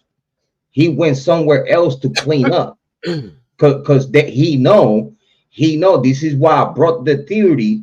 This is when I brought the theory that instead of the criminals walk out the sliding door, due to the Dylan Mortensen involved herself being in the second floor bedroom. I don't know if you realize the window of the second floor bedroom where she reside at, it looks towards the corner that is concealed from everything else, because that window, it has like the curve and the hill. It has the hill that goes towards the parking lot. So that curve, what is the trail, is high. It hides anyone, and it's dark, because I seen that corner is darker than like the light from the sliding door doesn't reflect there. So anyone could go through that window. Dylan Mortensen could have opened that window, let the people come in, and at the same time they got out of there through that window. And they, instead of going anywhere else, they took the trail, hit the parking lot. It went to a house that is right now blurred, and they blurred that house as soon as they blurred the 1122. Right. They blurred 1122, and they blurred that house that I said that could be the house where they went to clean up, because he knew if he go to his house or to his apartment to clean up, right, they would have found DNA. They would have found something. So that's why they took the trail. They crossed the parking lot, took the trail, and went to the house that is all the way on at the other side where the other road is. With the other road that they said that they seen Bryan Kohberger cars driving. That house that is like in a curve like this, and it's the house right in the corner. Yeah, they blurred that house. Oh yeah, definitely. The same time that they blurred 1122. What a coincidence! And I don't believe in coincidence. I believe that somehow the house is involved, and it doesn't have nothing to do with the camera of seeing Bryan Kohberger cars passing by, because that camera could not tell you if Bryan Kohberger was driving, and it could not tell you what was the license plate. Right. And, so, and you know, go ahead, brother. No, go ahead, brother. And something else that has always bothered me with this, I talked about this last week, I think once or twice. It was just something I was sitting thinking about one day. If we're putting Bryan, as he's the suspect, if we're putting him at this crime scene in that house doing this, okay? we know for a fact that at least 3. Well, I don't want to say fact, but we definitely know that at least 3 of these victims fought back, right or wrong. At least 3. 2, because Ethan got hit in the neck, and what he shows on the forensic where he got hit, it could be a one hit and quitter. Okay, and that's another problem that I have, because he had a slash that a K-bar could not make. No, of course, that's another problem too. But again, that goes back to the 3 different weapons, 3 different wounds, 3 different possible people. But yeah, okay. I believe that Ethan got a one hit and quitter, and then right after they one hit and quit Ethan, they ran after Santa to the room and finished her over there. What I'm getting at, the point that I was going to make. But yeah, go ahead, bro. I'm sorry. That's all right. It's okay. You're right though. What I was going to say was, let's just say that 3 people tried to fight back, okay? Because I think Maddie was sleeping, personally. I think she was sleeping. I agree. For the night, and that was that. I think that Kiely was probably in her bedroom with the dog. Maddie was sleeping. Kiely heard something, got up, went to go investigate to see what it was, and that was that interaction, which is probably why Kiely had so many wounds the way she did. But there's more to that. I'm not going to get into that. I'm just saying, I feel, knowing the Gonsalves family and the fact that it was stated that she was a fighter, she probably did fight back. That's 1 for sure. We know, and we were told that Xana did. That's 2 for sure. And I would like to think that possibly Ethan tried to, but that's just me saying possibly. Okay, this is all hypothetical, speculative, whatever you want to call it. If that's the case, we also know that Bryan Kohberger, within days after this happened, went to his doctor's for a doctor's appointment, went to his barber or a place to get his hair cut, and then in turn also went back to his job as a teaching assistant. Now, explain to me, because I'm going to venture to say that this guy had some markings on him from these people fighting back to him, okay? Something at all. And Xana was a wildfire, so I can't imagine not scratching, punching, kicking, anything. Which, mask or no mask, you're going to have some kind of marks on your face, your eyes, something possibly, in my opinion, as defense wounds. Now, even scratching the hand that he holds the knife. Hand, yes, anything like that, anything at all, okay? And he went to his hair to get his hair done. They're going to notice this. And I'm sure they were what happened to you? Like, what happened to you? And I'm sure that the law enforcement is going to talk to that person, knowing that he had an interaction with these people. Then his doctor's definitely going to notice this. And again, what happened here? What happened there? What's going on with this? Again, law enforcement's going to talk to his doctor, knowing he had that interaction as well. Then he goes back to school with his job with college kids that are going to see everything and going to question this, knowing what happened.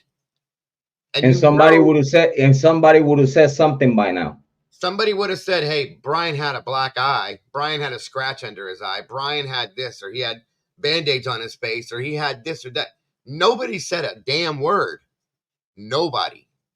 So you're going to tell me that this guy not only went in, unalived 4 adult people, one of them that was bigger than him, in my opinion at least, in 9 minutes, left not a trace of himself and did not take a trace of their DNA with him in any sense whatsoever, got not one mark on his body, and then went back to work in a couple of days? Miss me with that bullshit. I'm sorry. And he got interrogated, 3 weeks after the fact? They had him at the end of November and let him go. That makes no sense to me either. I mean, but I believe that they did not have nothing like to make him a suspect. And then when he went back to Pennsylvania for a family vacation, then they made it sound like that he's running away from whatever they had, which is the same thing they had when he was in Pullman. But due to he went in vacation, then they could have went to to the court and be like, well, we have this against this guy.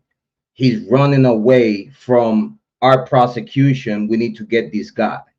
But they had the same things that they have against him while they have the chance to actually make him a suspect and picking up in Pullman. Right. You know what I mean? And also I want to say on the Kiely being on her room, my understanding is that, correct me if I'm wrong, that she had all her stuff, bedroom set, everything that she had in that apartment was already gone. Like she was long time gone. Like she didn't have no furniture in that particular apartment and that particular room. So plus it was mentioned before that they were both in the same bed. But again, we didn't knew if it was there due to the killing, that the killing occurred in the room, and whatever. Her body ended up laying in the same bed with Maddie. But it's confirmed that she moved everything out of the room. So like I don't think know. I don't know about that one though, brother, because I seen a photo. Somebody brought me 2 photographs, dated, time-stamped, for the day of the night before the unalivings happened. And you can see there's a picture. It's actually one of the CSI pictures too. There's a picture of her bed and her clothes. There's a picture I'd like to find it and show it to you. It showed her sitting at her vanity taking a selfie through her mirror. Her clothes are hanging in the closet and everything else is in her room still. The day of, before she went out that night. Okay, that's weird because a lot of people again hearsay. I want to say hearsay. Well, it could hearsay. You know what I mean? Hearsay. Yeah, you know what I mean. It's words. That allegedly she had everything out the house. Yeah, I heard that originally too. And the only reason why she came back, it was just to show. Again, that's what the Goncalves also mentioned. That the only reason why she went back was just to show the vehicle to her. So if you didn't have no reason to go back, that means that you don't have nothing there. Yeah, well, and that's what I would thought, and that's what I mean. At the beginning, yes, sir. Do you remember the picture? We had it up last week on my show, but it shows through the glass, the sliding glass doors. You could see inside the good vibe sign when the CSI workers were kneeling down over stuff and so on and so forth. There's a series of pictures that I had sent to me that we were looking at, and you could see through her bedroom window, and you could see her bed, and it's partially like folded down just a little bit, as if she was sitting there ready to go to bed, but didn't actually do it yet. And there was lights on and everything. That was the night that this all went down. Don't you? How we know that was that night? Because they had it timestamped and dated for the next day. But they could edit that too. I mean, yeah, that's what I was saying. It could have. I was gonna say. You know what I mean? And we know someone that has edited a lot of. I know. Even the Linda Lane. I know. You know what I'm saying? So yeah, I take that though. I take that as you said, but again, I want to make sure that you at least know where my mind at. Absolutely. That could be also like a narrative enforcement, because a lot of people. That's what I said. We don't know for a fact, but it was right. Because a lot of people were talking about, and I heard this in the media, because I heard this, I think, in News Nation, Cuff and Dagger. Saying that they believe that Kiely was in her room, and they had, because this is why everybody want to make Maddie the target instead of make Kiely the target. Right. Because if they make Kiely the target, it's gonna make Luke, the ex-boyfriend, and everyone around him weird. So when you put Maddie as a target, and then not even make her boyfriend a suspect, because you see, they say Maddie was the target, but they don't mention the boyfriend or nothing. Right. You know what I'm saying? But then these other narrative of the Kiely was in her bedroom. I heard it on the News Nation, if I'm not mistaken, on the Daily Mail, that they were saying that they think, not that they know, they think that Kiely was in her room sleeping with the dog. That's why the dog was there and whatnot, and this and this and that. But again, if we go back to what is being said by the Goncalves and other people around the case, Kiely was not supposed to go. Like, she didn't have nothing there, no reason for her to go back to the residence. And the only reason why she went back is because she just purchased the vehicle, and she was very proud of her hard work, and she wanted to show it to her best friend. Right. And they wanted to hang out like a very last time before she moved on to her new life and whatnot. Exactly. So that's why when it's a possibility, let's say, for example, it's a possibility that when they came back from the Grub truck, they sat down and eat in the room. After Maddie ate, she fell asleep because she seemed a little overwhelmed with the party and stuff like that. And Kiely looked like she was fine. Like, she looked like she was just having fun, that she was fine. It's like you said, she was watching over her friend. Make sure that she get back home safe and all that good stuff, like a good friend should do. But let's say what like if they were both, because again, it seems that the conversation a conversation was picked up by the next door camera, which that sound and footage is got legitimized by Moscow and by the prosecution, and actually they have that in the pool of evidence and whatnot. And it seems that it's a chance. I want to say it's a chance that the conversation that the microphone picked up, it could be in Kiely's room. But my problem with that is that where in the recording said, "I'm not pregnant, get the fuck out of here," the attack started right away.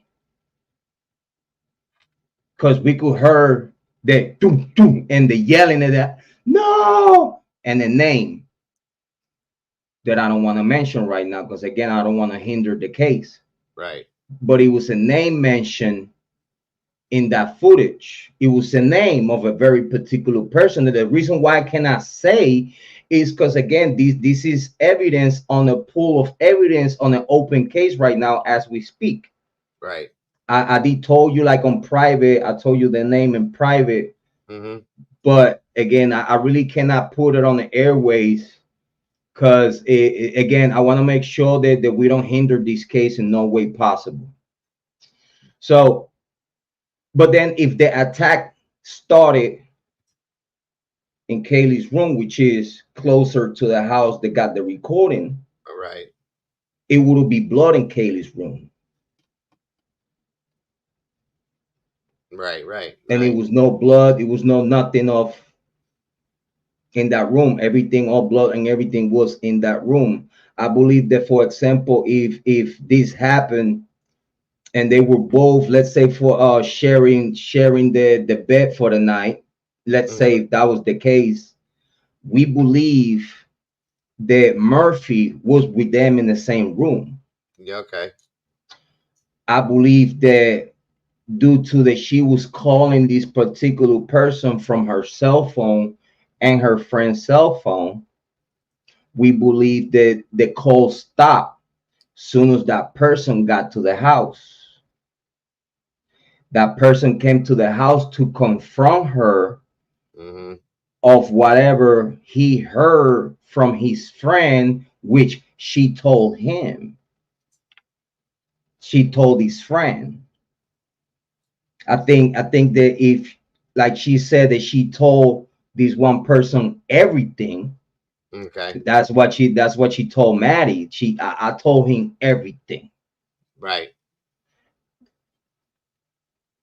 It's a lot of important.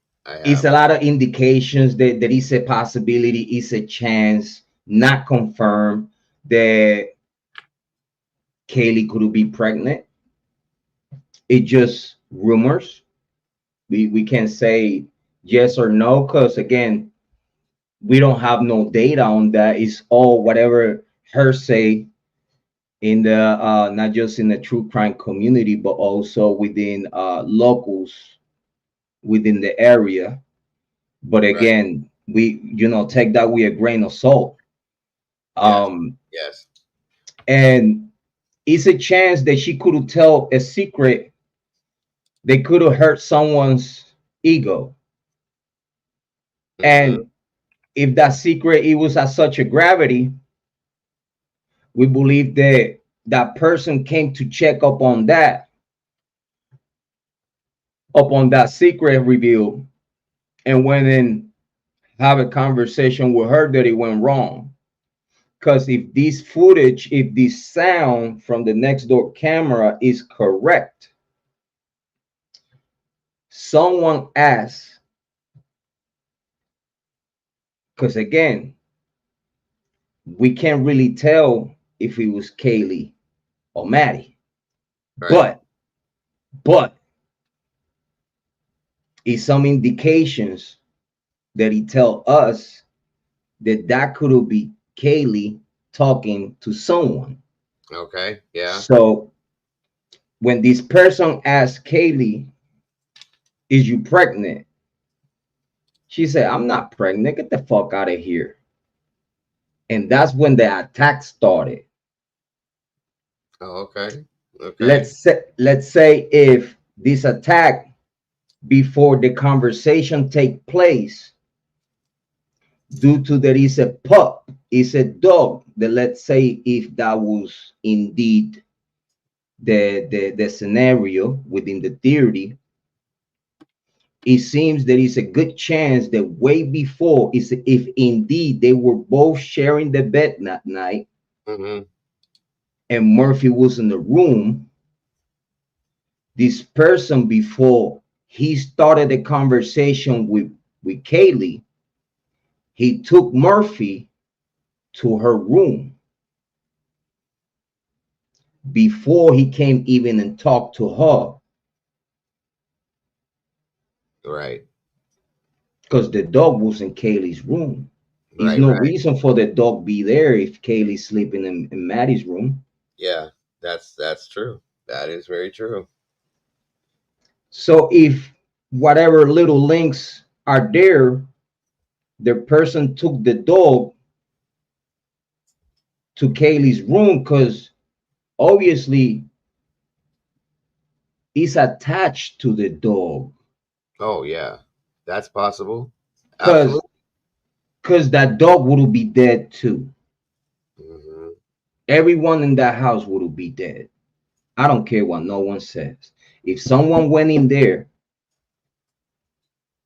to kill particular people, and I want to say big shout out to Harsh Reality, because he, in one of his videos today, he expressed that all are murder ones. That makes all four the targets, not one particular person. Yes, the wounds and in the way they mangled the bodies, Kiely got the worst of all. Right. But then if all the other ones would collateral damage, it would be murder in the second degree. But all of them have premeditated murder. One. All four. So you telling me with that whatever secret or whatever the motive was for this crime, all four knew the secret. Right. That makes sense. Because then now Ethan and Sana kept that secret away from me because they knew how much that would have hurt me. Right. And we supposed to be cool, and you kept that secret from me for years and years. Oh, let's say for however long the secret was. If the killer think like some people that I know, the killer thought inside of their head they dead too. Right. Yeah. Oh, you keep the secret away from me. Oh, you play me out too. Oh, you gonna get it too. Just wait for me until I come from upstairs. The thing is here that the killer went to the third floor and walked by everyone. So that means that the killer was known to the house because everyone was awake. No one was sleeping. Everyone was awake. I agree. Again, Dylan Mortensen took a picture at 3:30 in the morning. At the same time, this alleged killer got to the house. Right. You took a picture with your boyfriend. So we could tell that your boyfriend, Dylan, was there. Mm-hmm. And if your boyfriend was there due to that he's a known drug dealer in Boise, I believe that he was there with a friend. And I believe the guns was there too. And I believe that that's the reason why Dylan Bethany didn't got killed. Makes a lot of That's just my firm belief due to whatever I have worked with. Because there's no reason for them to be alive. Like either Dylan had a gun, and that's the same gun that they disappeared. Or again, because it's like you say, it's 6 hours traveling from wherever he is all the way to the house, right? Right. He would not do that. How was he there first thing in the morning? He would be already high and listen. He wouldn't woke up until 10 o'clock in the morning or probably afternoon next day, because you know these guys drink, smoke, chill. You know what I'm saying? Right. I believe that he was there already. He probably got there Friday because he was a big weekend. Yep, there was a lot going on. Big weekend. Hey, baby, come over. You know, it's going to be parties. Going to be a lot of people here from out of state and shit like that. It's going to be on and popping. All right, I'll stay the weekend over. Right. Absolutely. Like I said, if those girls were by themselves, it don't matter if they were locked on their room, as long as the killer know that is someone there behind that door, they would have kicked that door in. Mm-hmm. And they would have finished whatever witnesses is there. This is how my belief that whoever committed this crime is known to the two survivors. Right. Because again, if it was me, the survivor or something like that, I'll be locked up right now, bro. Sure thing. Tell me if it was like a Puerto Rican chick or two black girls. Even if it was two guys. If it was two guys. Yeah, or it was two guys and shit, no money, they were white. They would have been arrested immediately, period. End of story. But it wasn't. Right away. And you're right about as far as minorities go, absolutely. 10 times worse. But just two guys alone, they'd have been arrested that right then and there. So it's especially as soon as the Moscow PD found out that they took 8 hours to report the crime. Yep. Oh, you getting into handcuffs. Oh, I need to talk to you in the headquarters. Yeah, right. Yeah, because you're my first suspect. I don't know who you're talking to. There is nothing that can be said. And I've said it before, I'll say it again. There is nothing that can be said. There's nothing that could be put out. There's nothing that could be an excuse that makes 8 hours make any kind of sense. Nothing. Let me check the party chat. I'm gonna have to jump. Okay, that was yeah. That was crime sleuthing. Let me go ahead, brother. I just dropped you a message in there too. I'm gonna have to jump off myself because I have to get up at 5 a.m. to get my son off for school. Okay. Can you give me 2 seconds real quick before you go? Absolutely. Yeah, I said take your time. Let me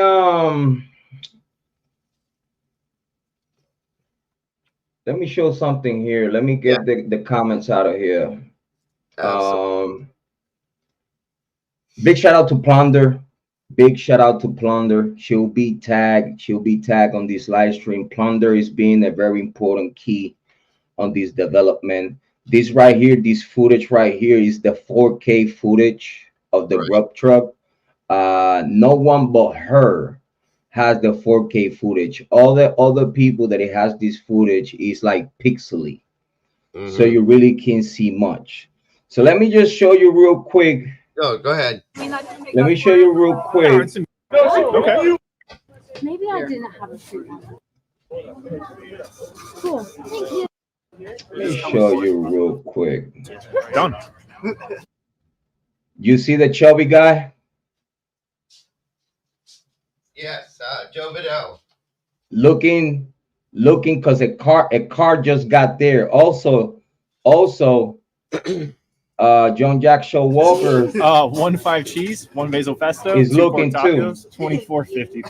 But a group of people just got there because you could see chubby guy is looking that way. So a vehicle with a group of people just got there. Right? Thank you. People have fallen over reduce for you. Sorry. I want to show you right here. Thank you. I don't want to enter into too much detail because I want to make sure that I'm on your live stream to actually make my expose of my firm belief. Okay. Right. How are you doing? I'm doing extremely well.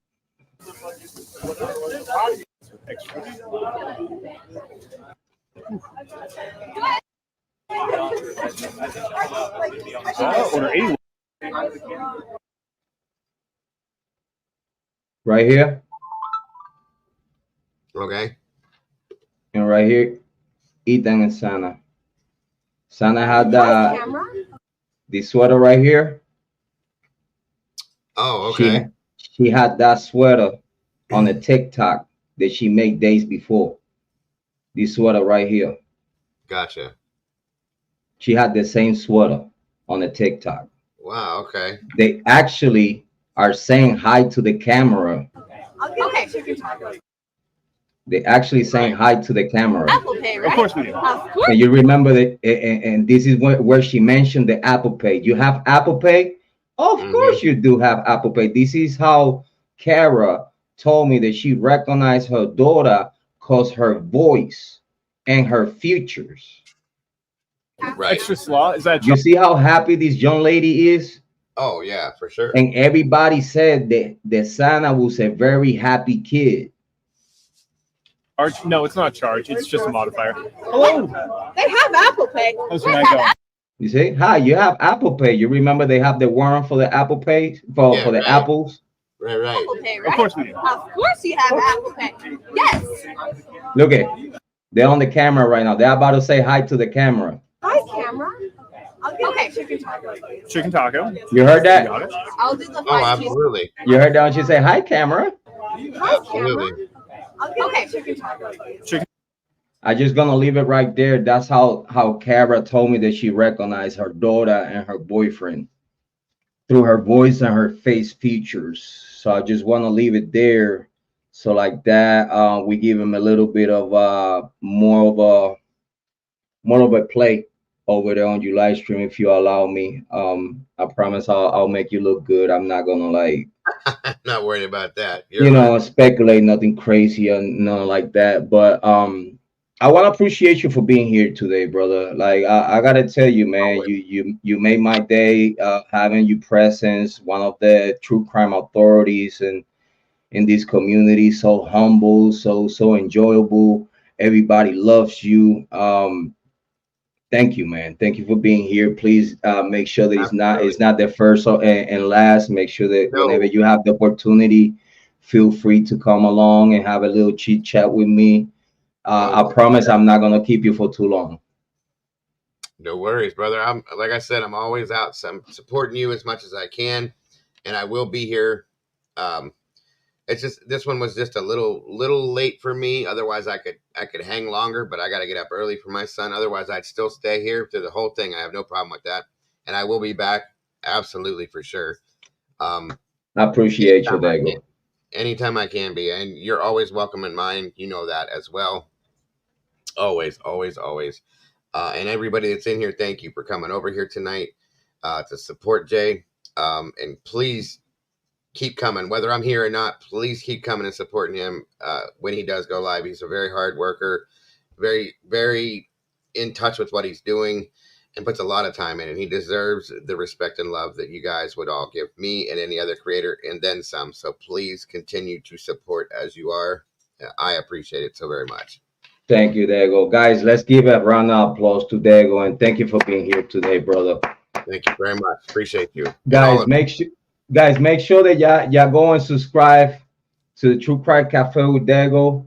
Make Thank you. sure to also show him some love in the Cash App. All donations are very appreciated. Thank you so much. And brother, I'm gonna see you tomorrow. Absolutely. You have a Thank you great, so much. yes, sir, brother. You have a Guys, give great it. rest of your night and rest of your stream. And I will see you tomorrow. A round of applause for Dago, guys. Please Thank show you, some guys. love to Dago. Thank you, my brother. I appreciate you so Absolutely. much. I'm gonna see you tomorrow, brother. Absolutely. You have a great night, my friend, and all the rest of you too. Much love to you all. Take You care. too, brother. And I will see you on the other side, guys. Dago, Bye-bye, everybody. my brother. Guys, that was Dago. A round of applause for Dago. Thank you so much for spending time with us.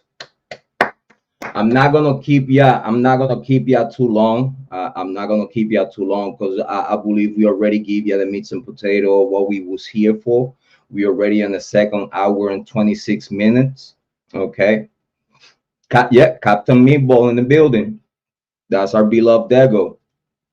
Big shout out to Nothing Half Ass. Thank you so much for being here, though. Thank you so much, and hopefully we could see you here more often. It's an honor to have you here. But guys, again, I want to make sure that y'all know that we pretty soon we will have Kara having a conversation with us. I want everybody to please support Kara and support all the families of these victims. We have to give them the benefit of the doubt. We need to support these families, even though we could disagree with few pointers about in the way they're handling business. But remember, guys, we don't know how we would act in their shoes, okay? And I've been tough personally. I've been very tough on the Goncalves family. I've been one of those content creators that has been very tough on them. I have very tough takes, but it's all out of tough love. It's out of respect. I'm a parent too, and I feel for them. Like I feel for them in the same way. I wish I could, somehow speed up the process to get to justice in this case. But please make sure y'all support Kara because she's going through a very tough time dealing with a lot of personal things in life, and she's a very strong person. For her to still be here looking for justice and still try to talk to the people and still wanting to share her experience within this case. Please make sure. Big shout out to Cave Lane CC. Thank you for being here, honey.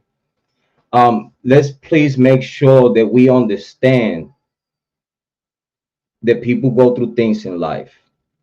Okay. Kara reached out to us because she needs our help, and we will give her our help.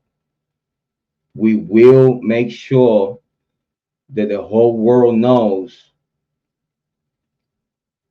what's going on with this case. Just so y'all know, News Nation and all the media outlets already turned their back on Kara. I told her, go to the same people that was looking for you. So like that, we have a better reach within the information that we have to see if somehow we could get somewhere in some resolution within this case. When she went to News Nation, they dismissed her, saying that that's not Ethan and Sana because Moscow PD will never hide them on plain sight. That's what the experts of News Nation told Kara. And after they used her for their narrative, now that she's questioning why the people around in the Grub truck, if they know that that was Ethan and Sana with them, why they not speaking? Why they're not speaking? You went to the celebration of life and got to the podium and you speak on the podium, but you was there with Ethan and Sana. Why you're not speaking? Why you're not telling people that you was with Ethan and Sana? What we all been asking, where were Ethan and Sana? But I been knowing all along. the Ethan and Santa was in the Grub truck. It don't matter if all the content creators, and I'm not talking about our friends, our beloved friends. I'm talking about in general all the content creators in the true crime hemisphere. I don't care if they don't want to acknowledge what is right there in front of your face. I don't care. I will still push forward with this information until some way, somehow, if they were not Ethan and Santa, somebody better come up and say that was them. Somebody better come up and say, no, that was not it. That was me. That was me. And we've been talking about this for a long time. For a long time. Even though all the content creators have not acknowledged, even though all the content creators have not supported, even though all the content creators has watched the Grub truck cam footage for the past 6 months, non-stop on their live stream, and they keep looking at nothing. I don't care, because I have eyes and I have ears. I don't have no problem with my eyes. I don't have no problem with my ears, and I could see and hear just right. And guess what? The mother of Santa recognized her daughter at the Grub truck. I don't care what anyone said. I care about what Kara said. And I care about that she recognized her daughter with her boyfriend in this footage. And when she went to News Nation to talk about it, they dismissed her like she was crazy.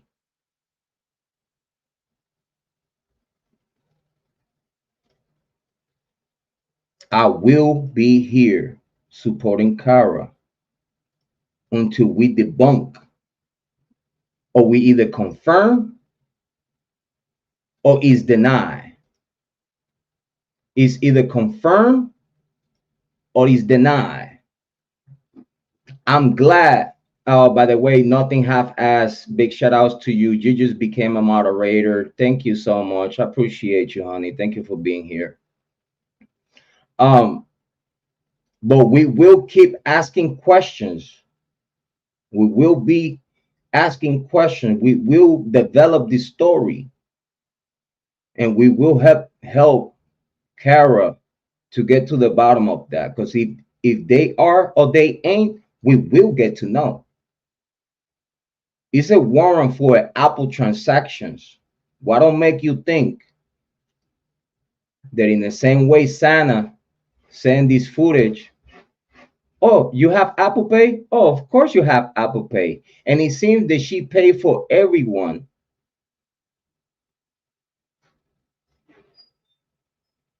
Believe me, that receipt is somewhere in Moscow PD headquarters.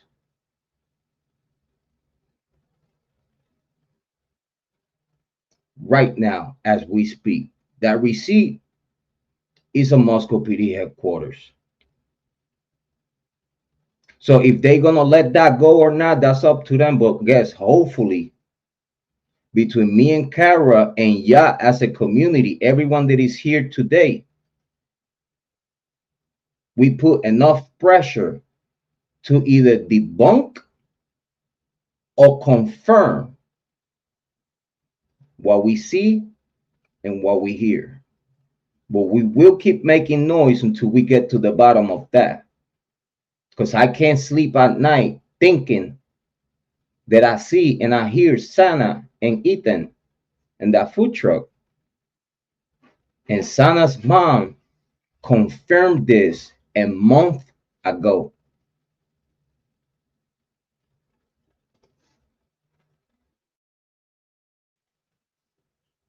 How you like those apples?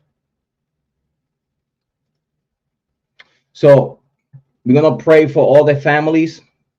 We're going to make sure that we keep supporting We make sure we're gonna stay here talking with y'all help, with the community's help.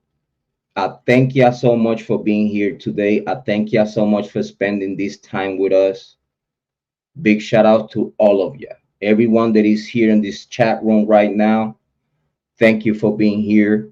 Thank you for being part of the true crime community. Thank you for not just supporting me, but supporting Dago, supporting crime sleuthing. Support all the content creators. Support them all. Support Tell It to Ellie. Support everyone. You know, for the taste is colors and flavors. You know, not every content creator is gonna be the cup of tea. Okay. Big shout out to Ron John, Tell It to Ellie, Joanne, Amy Conway, Kate Lynn, Rock Shock, all of y'all, Lisa Hendrick, Wisdom Speak. I'm so appreciated. All of y'all are here. Nothing half-assed. Thank you for being here. You know, all these beautiful faces that we have here in the chat room today. If it wasn't for y'all, we wouldn't be able to do this, guys. So I humbly thank everyone for being here tonight.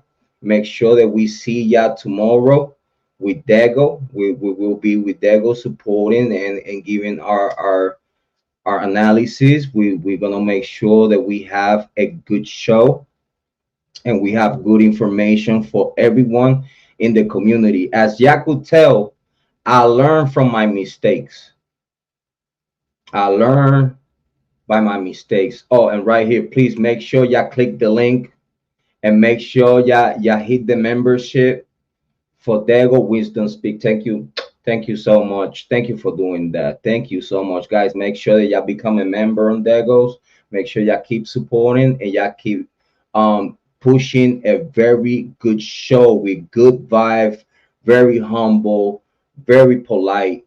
You know, we all love Dago. Okay. Make sure that y'all go and subscribe to Crime Cafe with Dago, and please make sure that y'all hit the cash app. Show Dago some love, and also if you have a little extra cash, go and show you host of the most Jrod on point a little love that is very appreciated. That'll help us to have better content, better equipment to provide for our families. So thank you so much if you have the opportunity, and make sure y'all click like and subscribe to Jrod on point and everyone, all the content creators that we always mention. Thank you so much, everyone. I appreciate you for being here today. We're gonna leave it here for tonight. I'm sorry if I miss another I'm sorry if I miss comments. I'm sorry for that. But we're gonna make sure that this live stream, it will have the chat. We're gonna leave the chat because this was a very beautiful chat, beautiful people, beautiful community. Y'all did a great job today, guys. Thanks for everything that y'all doing. Yeah, I know, Joanne, that's crazy. Instead of give her the opportunity, you know what I mean? Thank you, Rod Chuck. I appreciate you. And again, all of y'all, I mean that from the bottom of my heart, guys. Y'all make my pain in true crime. Y'all make that pain better. Y'all the painkiller of my pain in true crime. If it wasn't for y'all,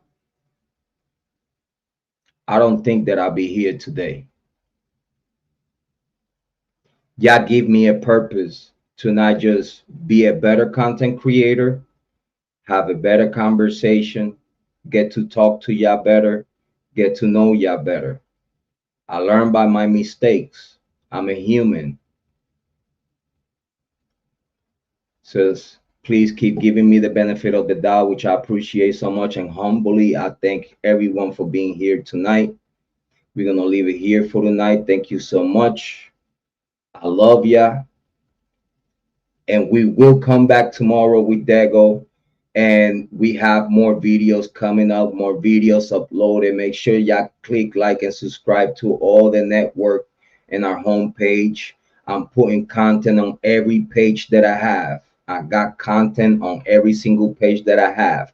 And the only one I don't have content is in the Jrod on rap battles, because I need to get to a very particular rap battle league that I want to get with, so I could have the content that I want to provide to y'all. But thank you so much for being here. Love ya. Thank you for being the painkiller. Because sometimes knowing what I know, not just in the Kiely Rodni case, in the Idaho 4 case, in the Delphi case, that I just got my introduction to the Delphi case with Speak Van Holding. Big shout out to Speak Van Holding. Yeah, the painkiller. If it wasn't for y'all, I don't think that,